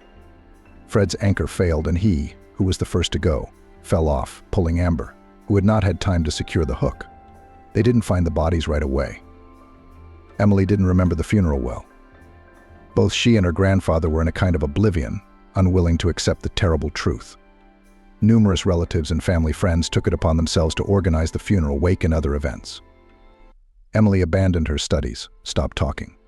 Grandfather, on the contrary, went to work, hired for his granddaughter governesses, but after closing the shop rushed home to make sure that Emily is all right. He hired a psychologist who came to the girl every day and had heartfelt conversations with her, talking himself, constantly looking for ways to bring his granddaughter out of her mental state. For a 10-year-old girl, what happened was a true nightmare, because her parents were almost everything to her. Gradually, Emily came to her senses. Riding lessons helped. At first, Henry simply brought his granddaughter to the racetrack.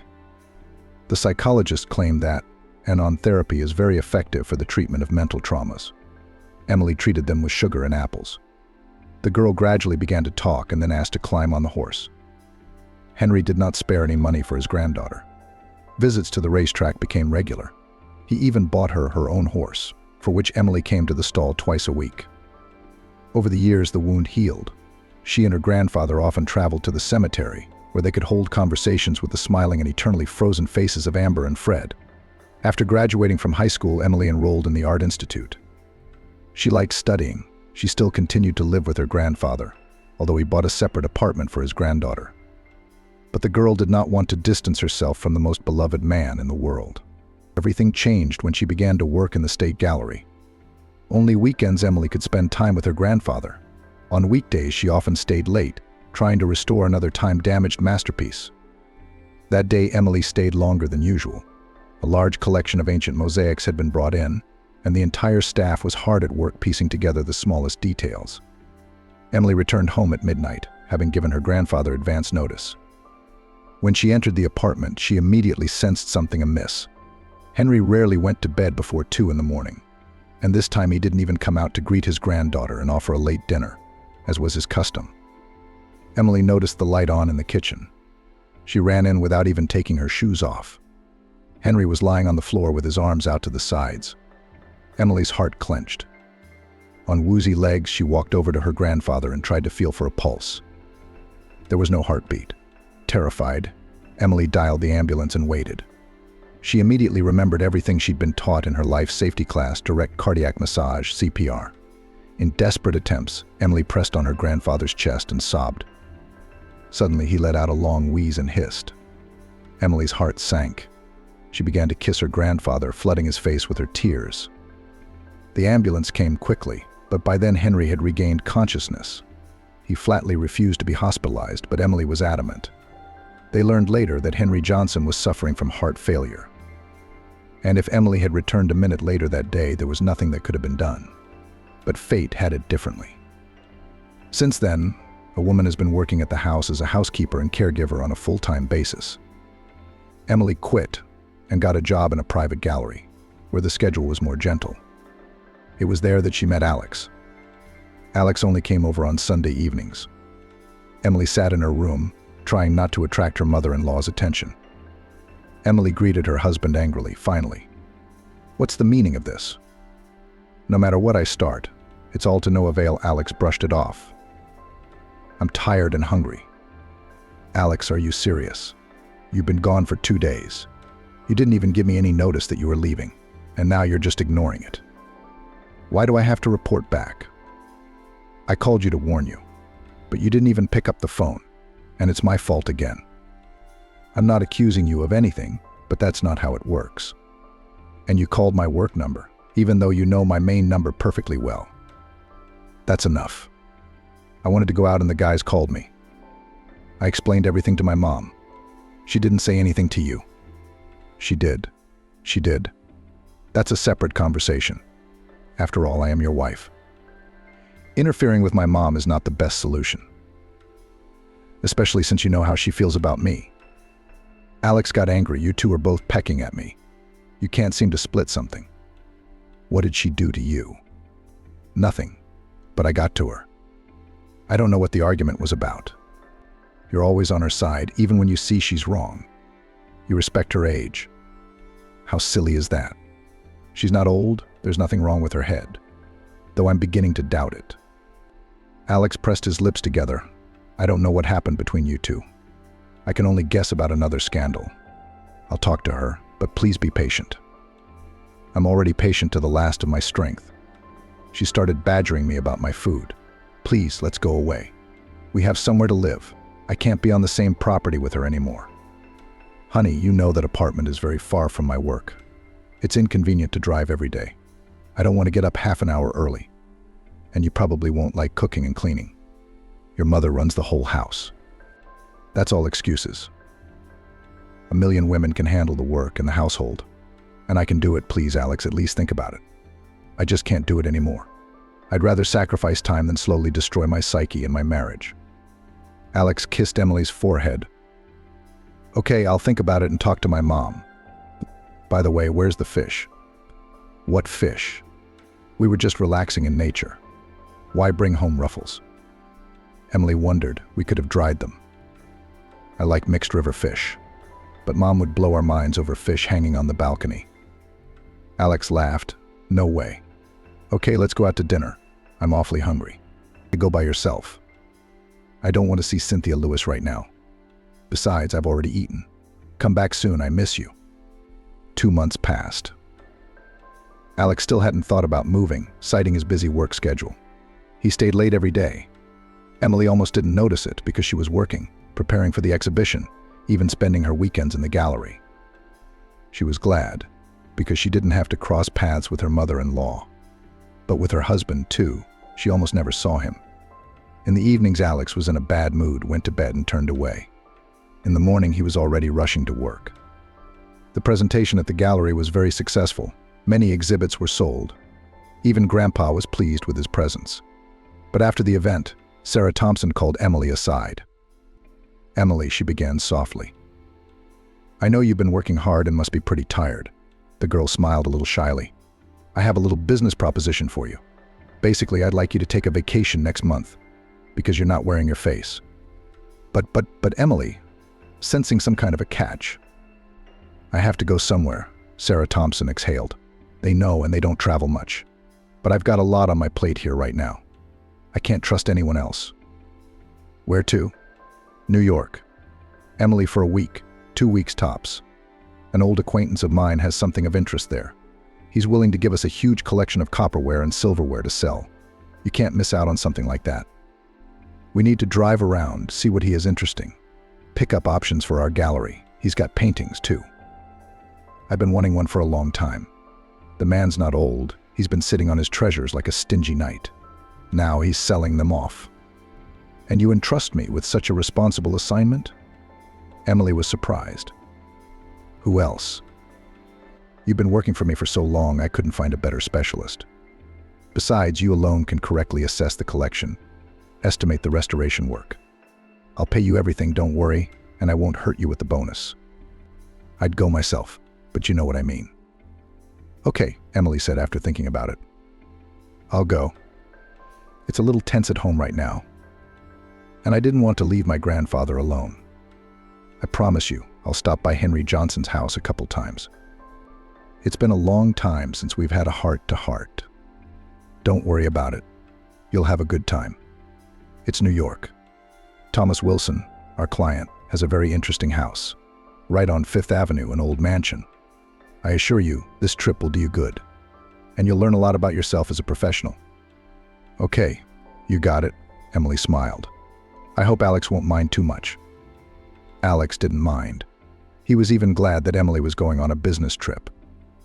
What's so weird about it? Alex was surprised. I'm very happy for you.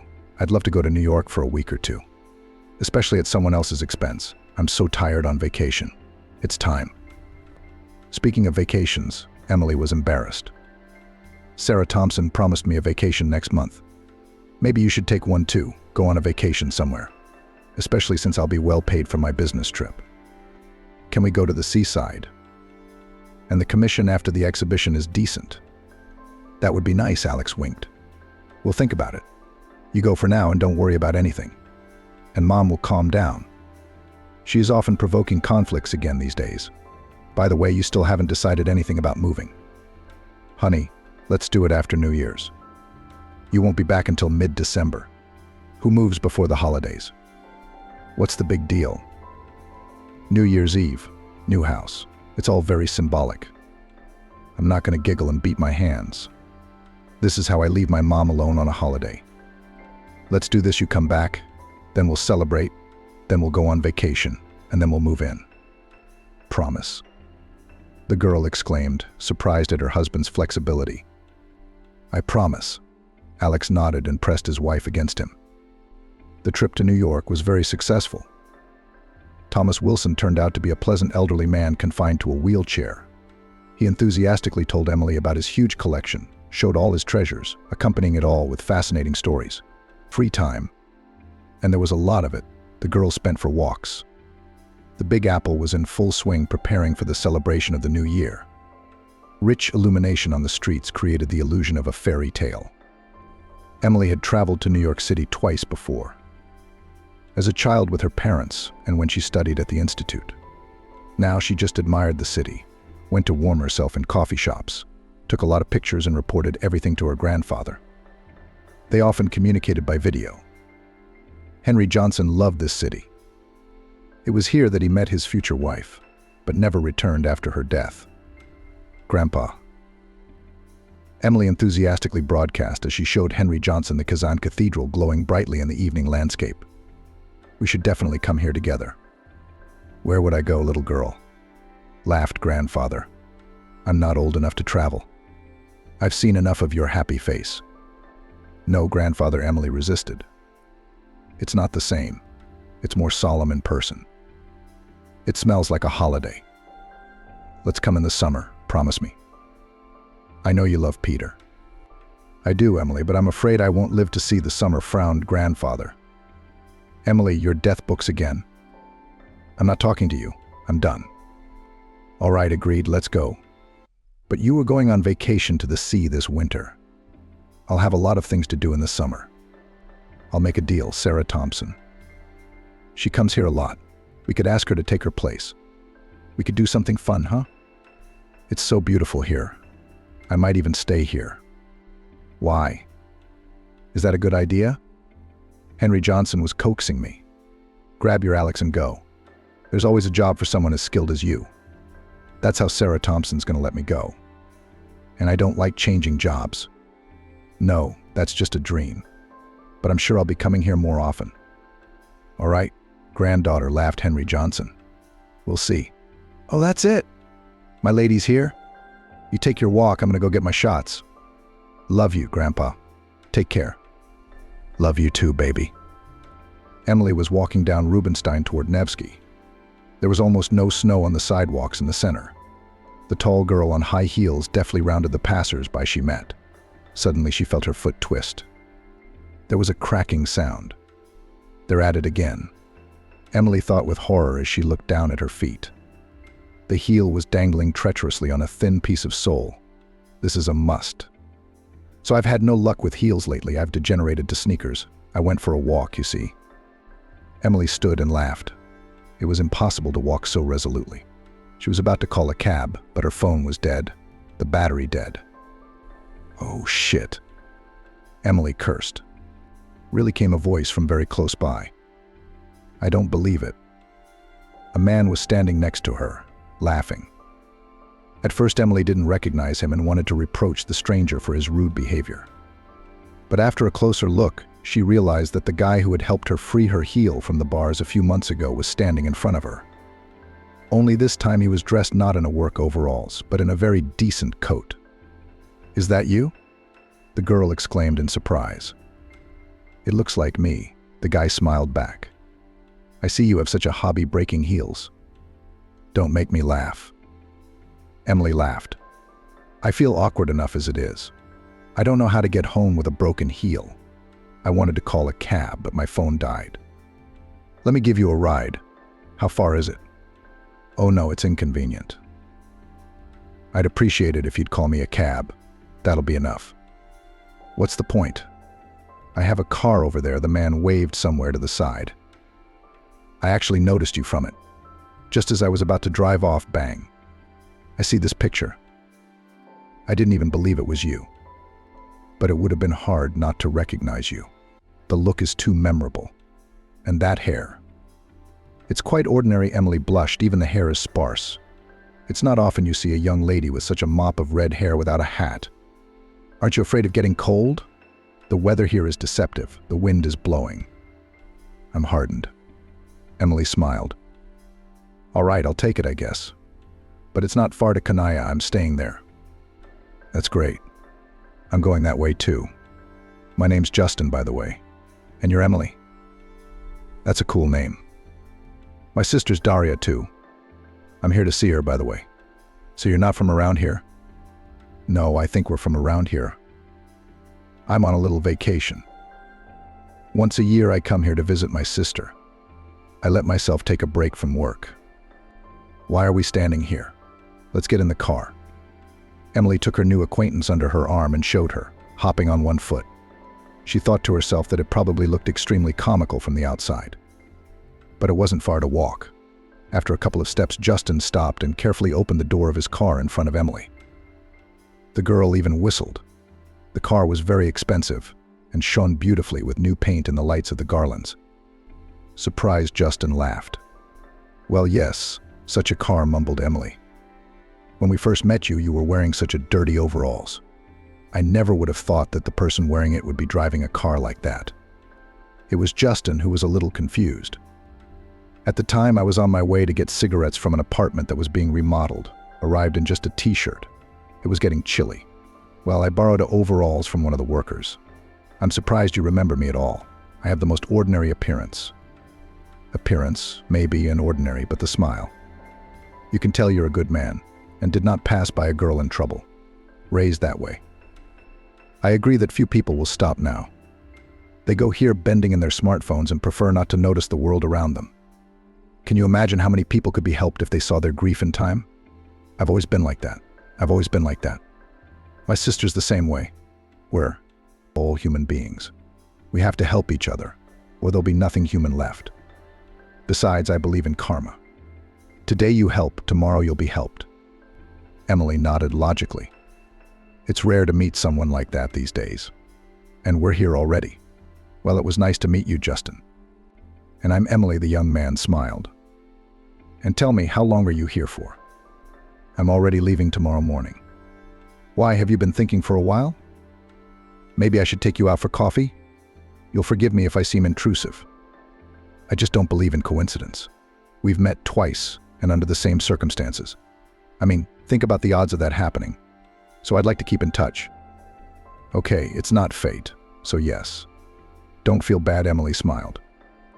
"We can see each other in our town. I work in a gallery. Do you know the model? He's an art man. You could put it that way. You're welcome to come. I'm there most days, except weekends. You can drop by at lunchtime. Let me leave my phone number. Are you interested in art too? You could say that Justin nodded. Only a different kind of art. I work in the IT field as an IT programmer. Surprised by the girl. Not exactly. Although that's what they call us in the commonplace. I prefer to be called an information systems engineer. Oh, I'm far from that. We're just now training our brainchild in culture.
That's the last thing I want to do right now is listen to her lecturing.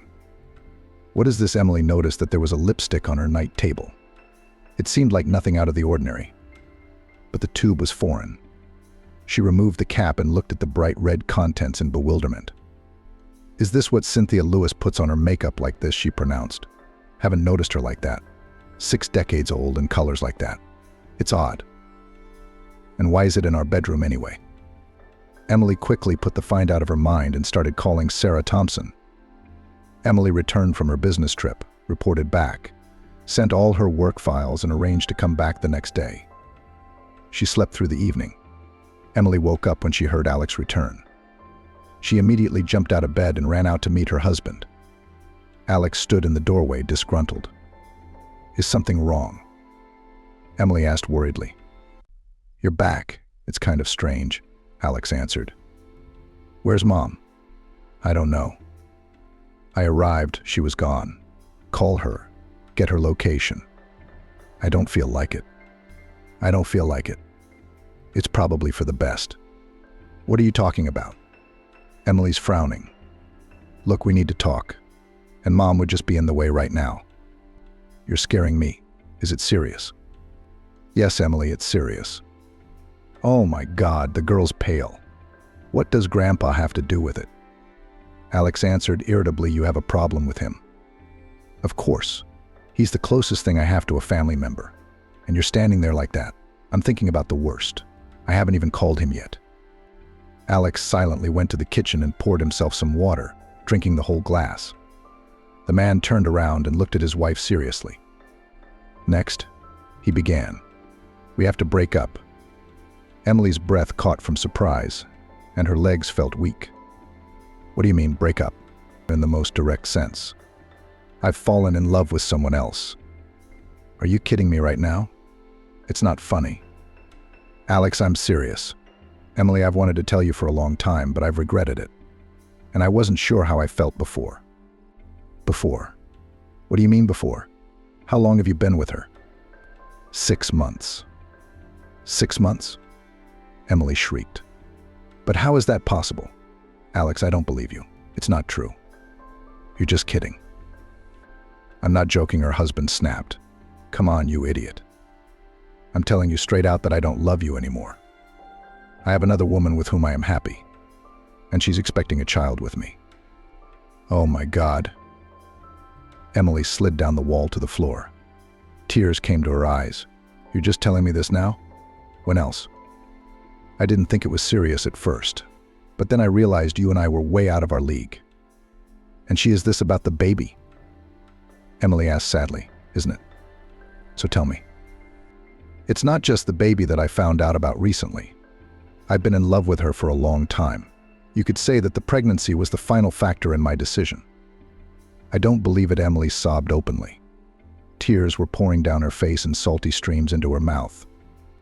Emily, everyone, calm down. I did everything I could.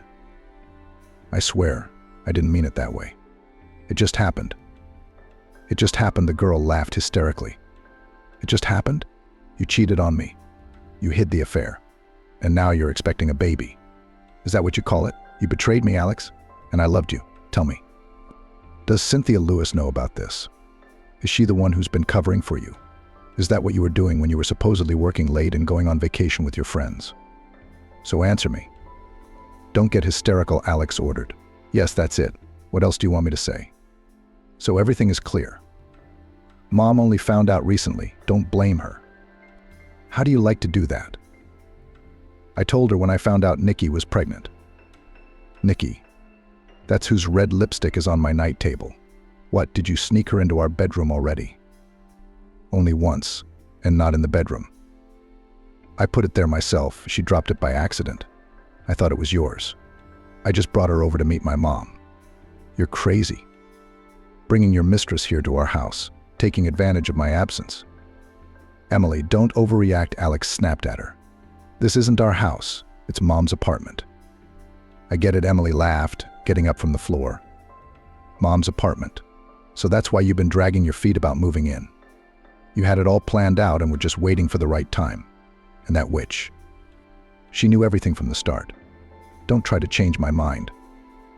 I imagine her eyes lit up when she heard that Nikki was pregnant. Your mother's obsessed with grandchildren. She hated me when she found out I couldn't have kids. I know all that, and I only kept my mouth shut out of respect for you. You shouldn't have. It should have been over a long time ago. What do you want from me? I'm a young, healthy man. I want to be a father. Can't you give me that? It's not too late to break up as friends. You have your whole life ahead of you. You're beautiful, interesting, smart. Have your own life, but without me. I swear there are plenty of men out there who don't want kids for nothing. You're an idiot, Emily said. A star. Friends, you say? After such a betrayal, I don't want to know you. And you're telling me about friendship? It's over. I'll pack my things and leave tomorrow. Don't even try to come after me and apologize. Emily ran out of the kitchen and locked herself in her bedroom. She sobbed into her pillow at night. It's over, she thought. How could he do this to me? Is it my fault I can't have children? He swore that none of this mattered to him. And you were all over him, Mommy. I bet she's probably glowing with joy, realizing she got rid of me. I can live with Nikki and them. I can live on my own. The next day, Emily excused herself from work after lunch, telling Sarah Thompson that she needed to take care of some household chores. There was no time to delay. No reconciliation with Alex was out of the question, especially after his confession that his mistress was pregnant. Emily would surely forgive the treason itself. All the more her husband had confessed to it. But it was a real betrayal. Since childhood, her grandfather taught her that you can forgive anyone, except the traitor and hypocrites. Having cheated once, each of them could easily commit a second offense. Emily even felt lighter when she thought it over in the morning. Living under the same roof with a traitorous husband and a tyrant mother-in-law was unbearable. And here she was getting rid of two problems at once. When Emily tried to open the apartment with her own key, she found it didn't fit. The locks had even been changed, she thought gloatingly. It's okay if they don't open it. I'll call the police. After all, I have every right to take my things. She pressed the bell with all her might. The door was not open for a long time.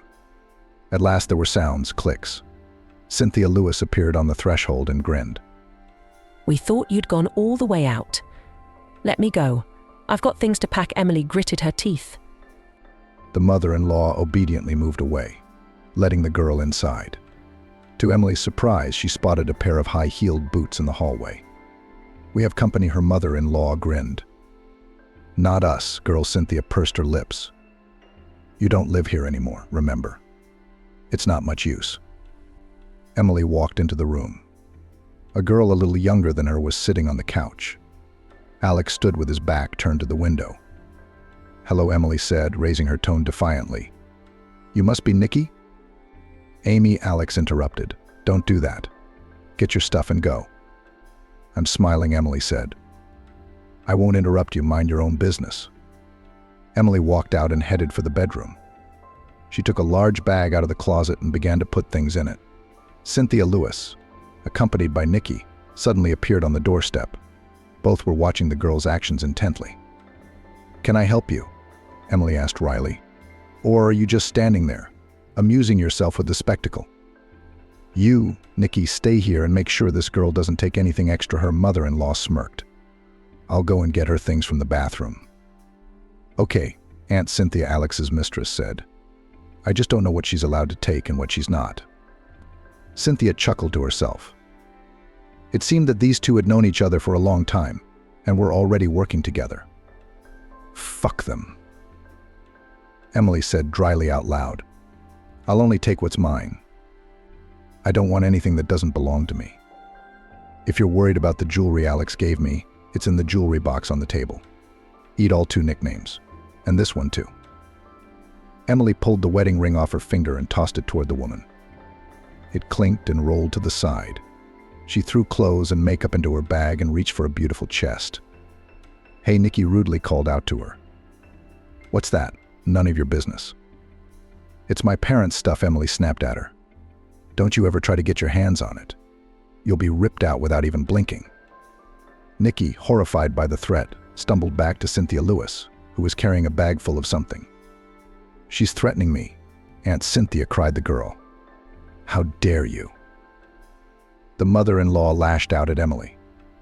Emily shoved her aside, snatched the package from her hands, and headed for the exit. On her way out, she glanced into the living room, where Alex was still staring out the window. "Goodbye," Emily told him dryly, and left the apartment for good. Her husband didn't even look back at her. Emily stood in the driveway, waiting for a cab. She looked at her bags with disdain, realizing that the last 4.5 years of her life had fit so easily into them. She hadn't said anything to her grandfather yet. She didn't want to worry him prematurely. The car pulled up and the driver helped load the bags into the trunk. Emily was already at Grandpa's house in 15 minutes, ringing the doorbell. She stood there in utter confusion. She didn't want to burden Henry with her problems. The old man might have a heart attack. The nurse opened the door. "Oh, hello," Emily mumbled. "Where's Grandpa?" "Hello, Emily," the woman nodded. "Henry Johnson was sick this morning, but he's fine now. He called me, and I called an ambulance right away." Emily turned pale, and the woman hurried to reassure her. "Don't worry, it was just a sudden drop in blood pressure. It's all fixed now. He's resting at his place." "Thank God," Emily exhaled and went into the apartment. The nurse looked at her bags in surprise, but didn't ask any questions. Emily dropped her burden and immediately rushed into her grandfather's bedroom. Henry Johnson was half lying there, reading a book. He grumbled indignantly when he heard the door open. "Marina, I told you not to disturb me." "Grandfather, it's me," Emily sobbed. "Oh," Henry was surprised. "Emily, how are you here?" "I told Marina not to call you, not to distract you from your work." She didn't call, Emily reassured him. "You can't be stressed out right now. I'm here myself, but it's still 4:30. Did you get off work early? I missed my grandfather and Peter. How was your trip?" "It was fine," Grandpa, Emily smiled. "But you can't fool me. I can see your eyes are crying. Come on, tell me. I could never fool you." "Where?" "I'm coming to see you for good," the girl confessed. What do you mean?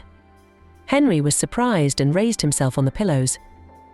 "Stay down and don't get up." Emily stopped him. "We broke up with Alex.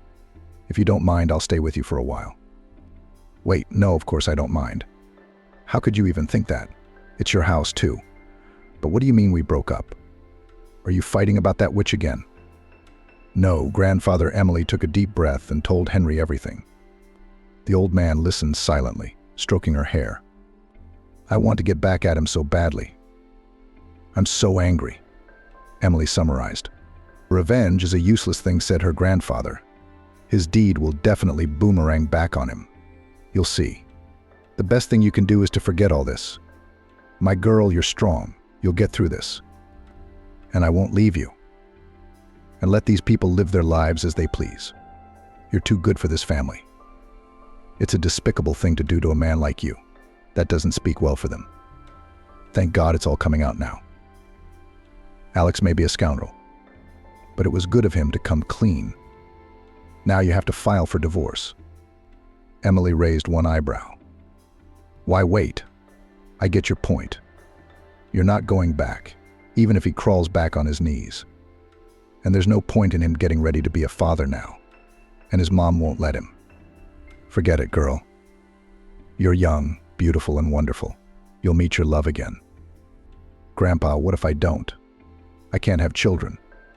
Alex said it wasn't important to him at first. But look, he changed his mind. As soon as there were more interesting prospects on the horizon. Emily took a serious look at Henry Johnson. Listen to me. Believe me, children are the greatest happiness. But if God didn't give them to you, then you're destined for a more important mission. And if that's the case, there will be someone to share your joys and sorrows. The most important thing is not to despair. Did you bring your things? The girl nodded. Yes, I left it in the hallway. It's funny that there are only 2 bags. Can you imagine? Those guys were still standing there to make sure I didn't steal anything. Imagine I would have left everything but my mom's jewelry box. But I don't have time to go shopping right now. It's New Year's Eve. By the way, yes? Grandpa shook his finger. Let's go shopping for a Christmas tree one of these days. We'll put a big one up to the ceiling in the living room. Like we used to, remember? Of course I remember, Grandpa. How could anyone forget our Christmas trees? Emily smiled. Did you still have the old toys? You couldn't throw them away, could you? Are you crazy? Throw them away, you say. It's all plastic and stamped toys on Christmas trees nowadays. We have real antiques. Even the hair my parents used to put on the tree when I was a kid. No, honey. Everything's safe and sound. When's your day off? I have to work tomorrow and the day after that, and then we're all off for the holidays. And after January 5th, I'm going on vacation. So we'll spend a lot of time together. Alex and I were going away. But you see how things turned out. One thing's for sure, I'm not going anywhere. So at least I'll spend the holidays with you. I'll recover, have a good rest, without the constant nervousness. And after the vacation, I think I'll file divorce papers so I don't have to wait. Well, go unpack. Your room's always waiting for you. I haven't even touched anything in there. I just call the cleaning service every once in a while to clean it up. You get a good night's rest and everything will be fine. I love you so much, Grandpa. Emily gave the old man a big hug. I love you too, granddaughter. On her last day at work, Emily quickly finished all her work. She was already looking forward to the weekend and vacation. Sarah Thompson was very pleased with the results of her work. So without a shadow of a doubt, she let her ward go on a long vacation. Emily, the gallery owner, came into the office. Have you finished all the catalogs? Of course, Sarah. Emily responded, looking out from behind her computer. All that's left to do is check the catalogs for the vaults, and everything's perfect. I'll leave you to it. I'm going to run some errands. You then give the girls everything and you can rest easy. To congratulate Grandpa on the upcoming holidays, of course. Sarah smiled. Emily spent another hour with the paperwork. Having finished her work, she got ready to drink coffee. Suddenly there was a knock at the office. Come in, Emily shouted. Emily shyly looked at one of the gallery workers. There is someone to see you. A man. He said he was Justin. Justin? The girl thought. Oh yes, Justin, that's right. Tell him I'll be right there. Wow, that's unexpected. Why didn't he even call? Emily thought. Okay, I'll find out. I'm so glad I got this done. At least we can have a normal conversation. I'll just have coffee with him and invite him to my favorite coffee shop. Emily threw on her fur coat and dashed out of the office. As she walked down the stairs, she caught herself thinking that she was very pleased with Justin's visit. She liked the guy for his directness and sincerity. He was standing near the large mirror downstairs, scrutinizing one of the gallery brochures. Justin. Emily waved her hand at him. Justin looked away and smiled broadly. What about you? No call. I must have gotten the number wrong, he shrugged. I called, and there was some angry man. Good thing you told me where you work. And I caught you. Honestly, it was just luck. Even though I work around here. Even if I'd left with nothing, it wouldn't have been such a shame. Yeah, you're just in time, Emily said, smiling.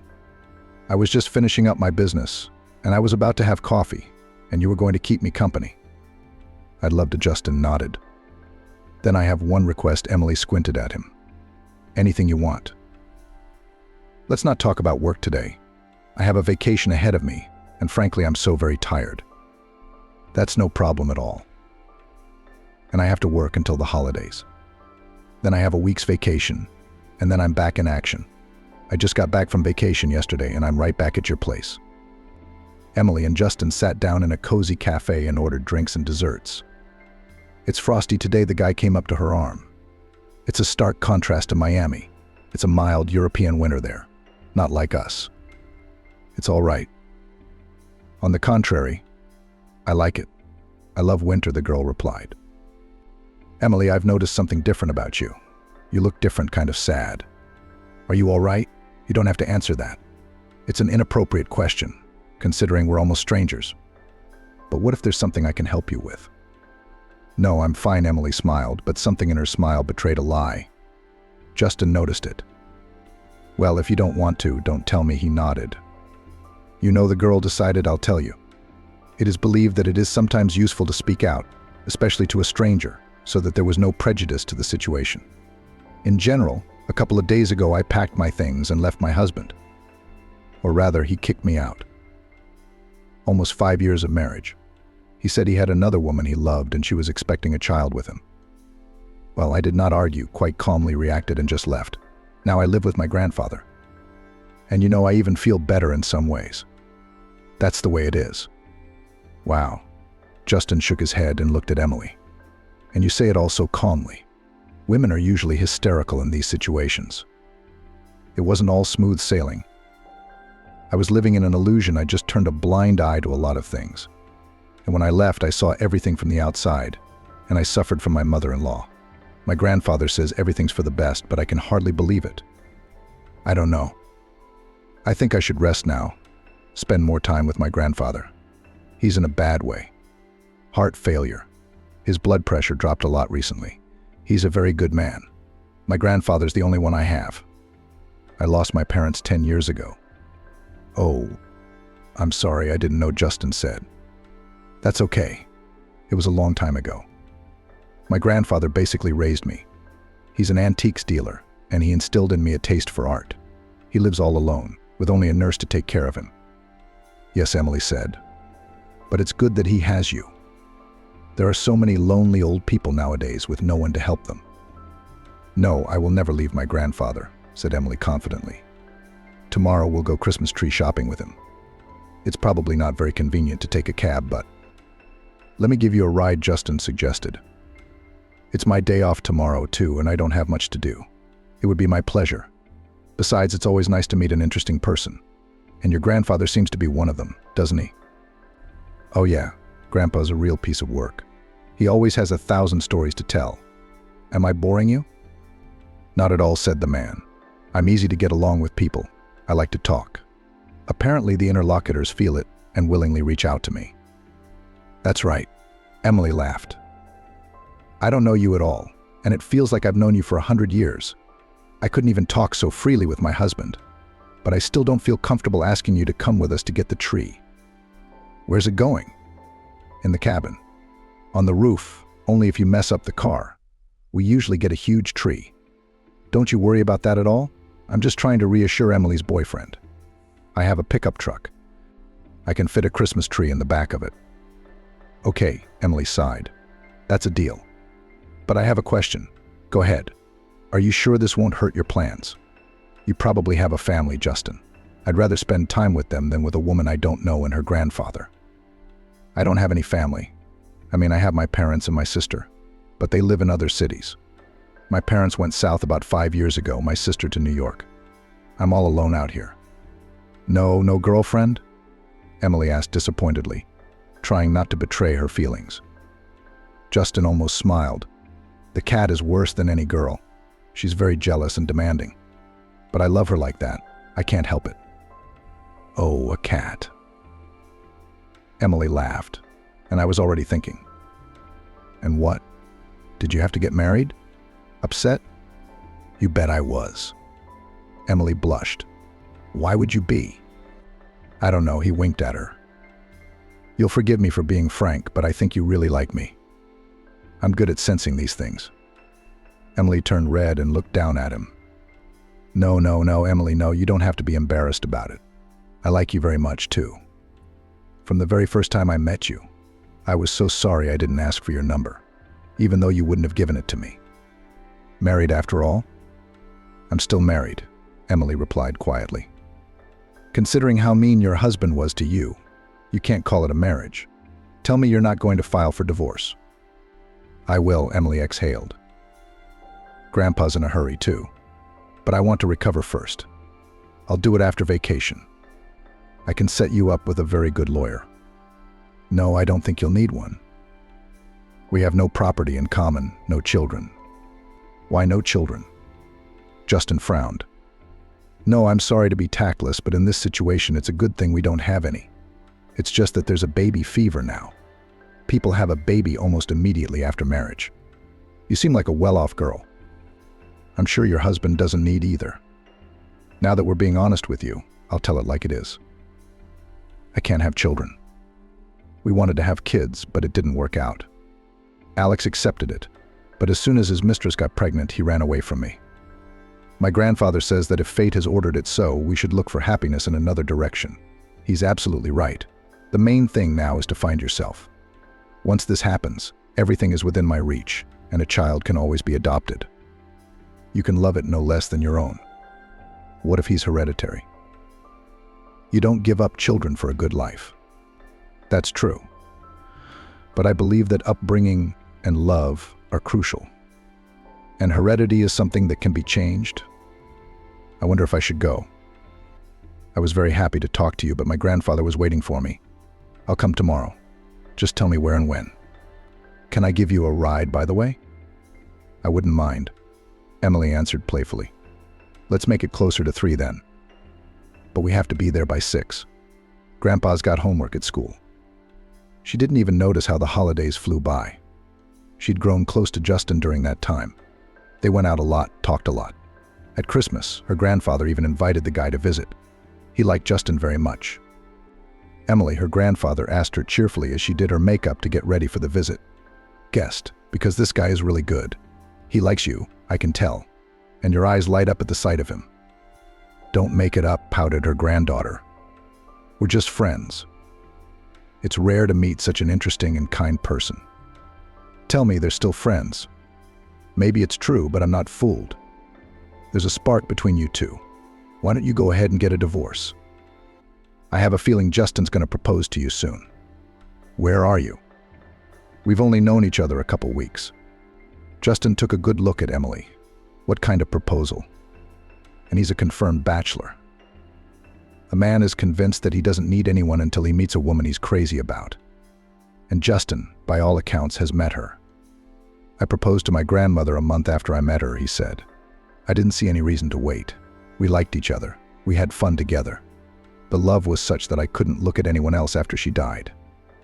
Grandfather, Emily said, indignantly, things were different in your day. Now we have to live together, get used to each other, understand each other.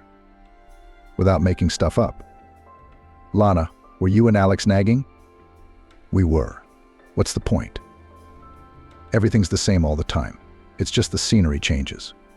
If people really love each other, they don't need to test their feelings. You'll feel it in your heart. You can't go wrong. You think so? Emily frowned. This is where it's supposed to shrink. Henry Johnson tapped his chest. I can feel it. Emily didn't have time to finish her sentence. Henry turned pale and started to fall. Grandpa. Emily cried out, frightened. What's wrong? Where are the pills? Henry slowly slid to the floor. Emily barely had time to pick him up. She dialed the ambulance and then called Justin. Justin, get over here as soon as you can. Grandpa's sick. He's all white. Did you call an ambulance? Just wait, don't worry, I'm right here. I'll be there in about 10 minutes. Emily frantically rubbed her grandfather's palms together. She found the pills in his breast pocket and put a couple under his tongue, as he usually did. It's all right, granddaughter, she murmured faintly. You're going to be all right. Henry fell silent and closed his eyes. The girl sobbed, clutching his hands. When the ambulance arrived, there was nothing that could be done. The paramedic registered the time of death. At the same moment, Justin walked into the apartment, realizing that something terrible had happened. He saw Emily sobbing, trying to push the doctors away from her grandfather, and took her into another room. "Emily," he patted her cheeks. "Just calm down. Now sit here. I'll do everything." At the funeral, Emily could hardly stand on her feet. Some people came up to her one by one to express their condolences, but she answered machine-like, not recognizing anyone around her. Only Justin's warm palm, clutching her own, somehow connected Emily to reality. Henry was buried in the same grave where his daughter and son-in-law had lain for 20 years. For a long time, Emily had been out of sorts, but Justin wasn't about to give her into the clutches of apathy so easily. Remembering her stories, the man almost immediately began taking her to the racetrack. The fresh, frosty air soaked with horse manure, the morning, the smells, and the horses quickly brought the girl to her senses. She even began to smile. The vacation was coming to an end, but Sarah Thompson, seeing how worried her assistant was in no hurry. She told Emily to come back when she felt better. Justin never left the girl's side. He was always telling her stories, cooking her meals. He practically moved into the apartment with her. Emily didn't mind. The guy even brought his cat. Usually reserved with strangers, British cat named Margot immediately fell in love with Emily. She slept at her feet, constantly asking for hands, which caused surprise of the owner. "Wow," Justin laughed. "This madam usually recognizes no one but me. Emily, what's your secret?" "I don't know," she shrugged, looking at the fluffy, black satin fur. "I've never even had a cat. Only a parrot, apparently feels my grief." "By the way, cats are sensitive," Justin nodded. "And I see your companionship is doing you good. You make a couple of sandwiches for yourself when you go to feed her. I noticed. Look, your cheeks are even bigger.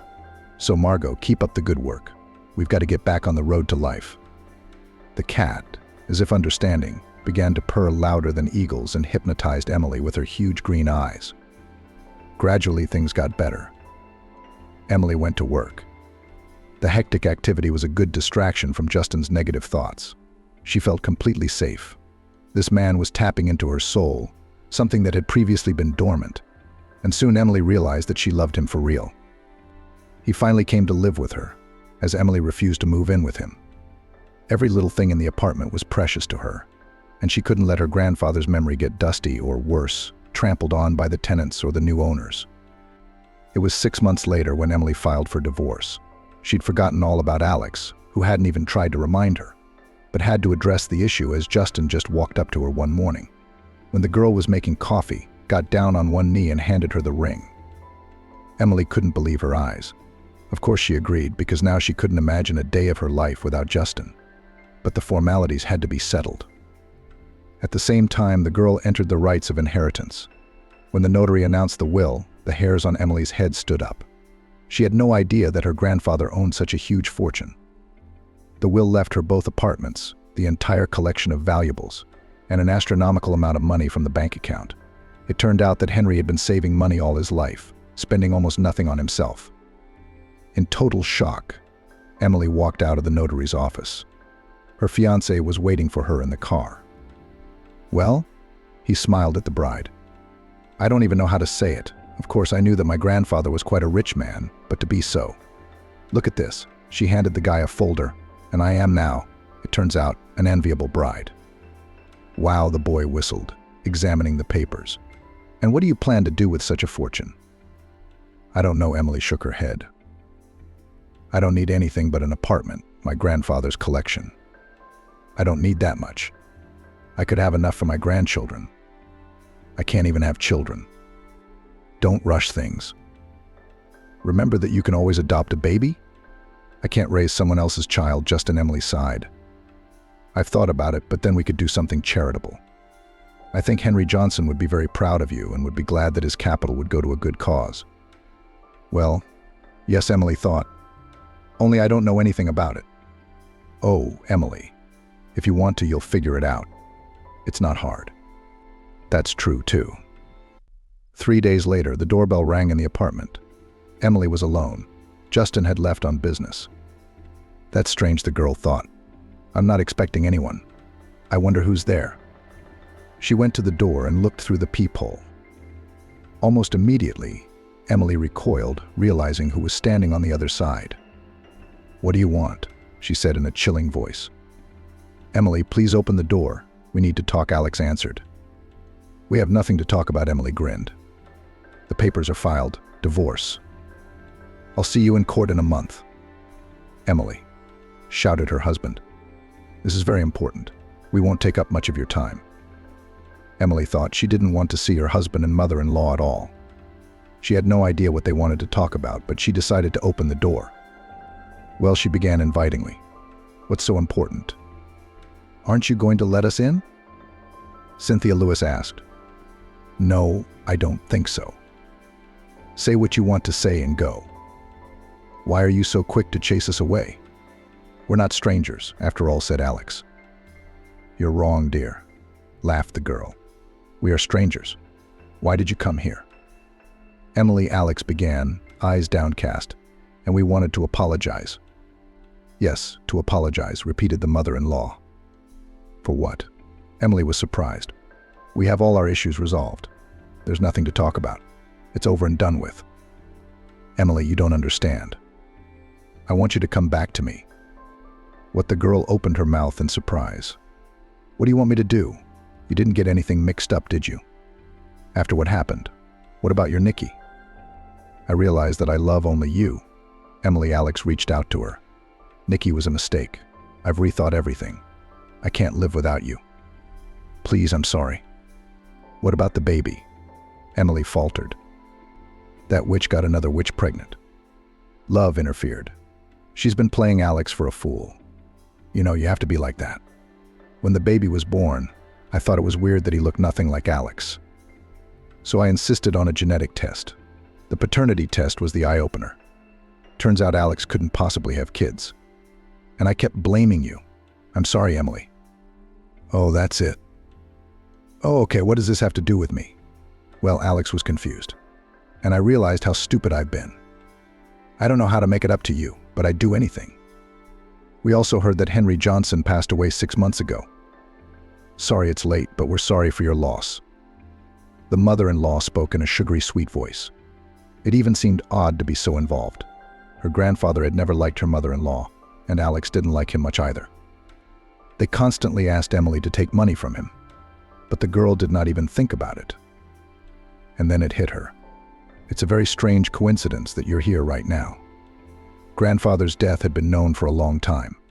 He was a well-known man in town. You must have heard about it, but you've only come now. You could have at least called 6 months ago. Sly, with a squint. But I also know something else. The notary who read my grandfather's will to me is a good friend of yours. A family friend, you might say. I didn't realize. I bet he called you right away and told you that I had become the owner of a huge fortune. Isn't that right? Don't play games. I can see right through you. Are you mistaken?" Cynthia was indignant. "I can see in your eyes that I'm not mistaken. All of you, get out of here and forget about it. I have a new life now. You can live yours however you want. And Alex, don't make up any of this stuff. The inheritance is not our property, even though I received it while I was still married. That's the law. Now goodbye." Emily slammed the door shut with a bang. Her heart was pounding desperately. But the girl felt unusually relieved, and immediately a warm wave began to rise in her stomach. Emily didn't immediately realize she was nauseous, and she barely made it to the bathroom in time. What is it? Nervous from excitement, she thought. Their health has been blown away. They'll know how to hurt others. Grandfather was right. Their betrayal has boomeranged back on them. Who'd have thought it? They had the nerve to show up. I'm shocked at these people. Thank God the divorce won't take long, just a month. And freedom. Emily began to vomit again. This time the girl was terrified. This had never happened to her before. In addition, her breasts were hurting badly. The thoughts in her head raced through at breakneck speed. Alex can't have children. Even Cynthia Lewis was guilty of treating me like that, thinking I was infertile. Of a woman's days, I haven't had one in a long time. I thought it was all the nerves. And now I'm nauseous. What if? Emily dressed quickly, threw on her jacket, and ran outside. She rushed to the nearest drugstore and bought what she needed, then took a pregnancy test at home. The minutes of waiting dragged on endlessly. Finally, the test showed the result. First, one bright pink line, followed by another, a little paler. Emily took the test with trembling hands and stared at it for a long time. "Really?" she said aloud. "It's a mistake." But in her heart, she knew there was no mistake. All these years she had lived in the certainty that she could not have children. And the reason, it turns out, was not her. It was the doctors. They all said there was nothing to be done. And analyzers in front of her face waved that the probability of conception is 0. It was a lie, a terrible misunderstanding, a ridiculous mistake. No one had even bothered to check that something was wrong with Alex. Emily frantically grabbed the phone. Her hands were shaking and wouldn't listen. She calmed down and wanted to dial Justin, but changed her mind. She turned on the camera, took a picture of the test, and just sent it to her favorite person. She didn't wait for a response. She already knew everything would be fine.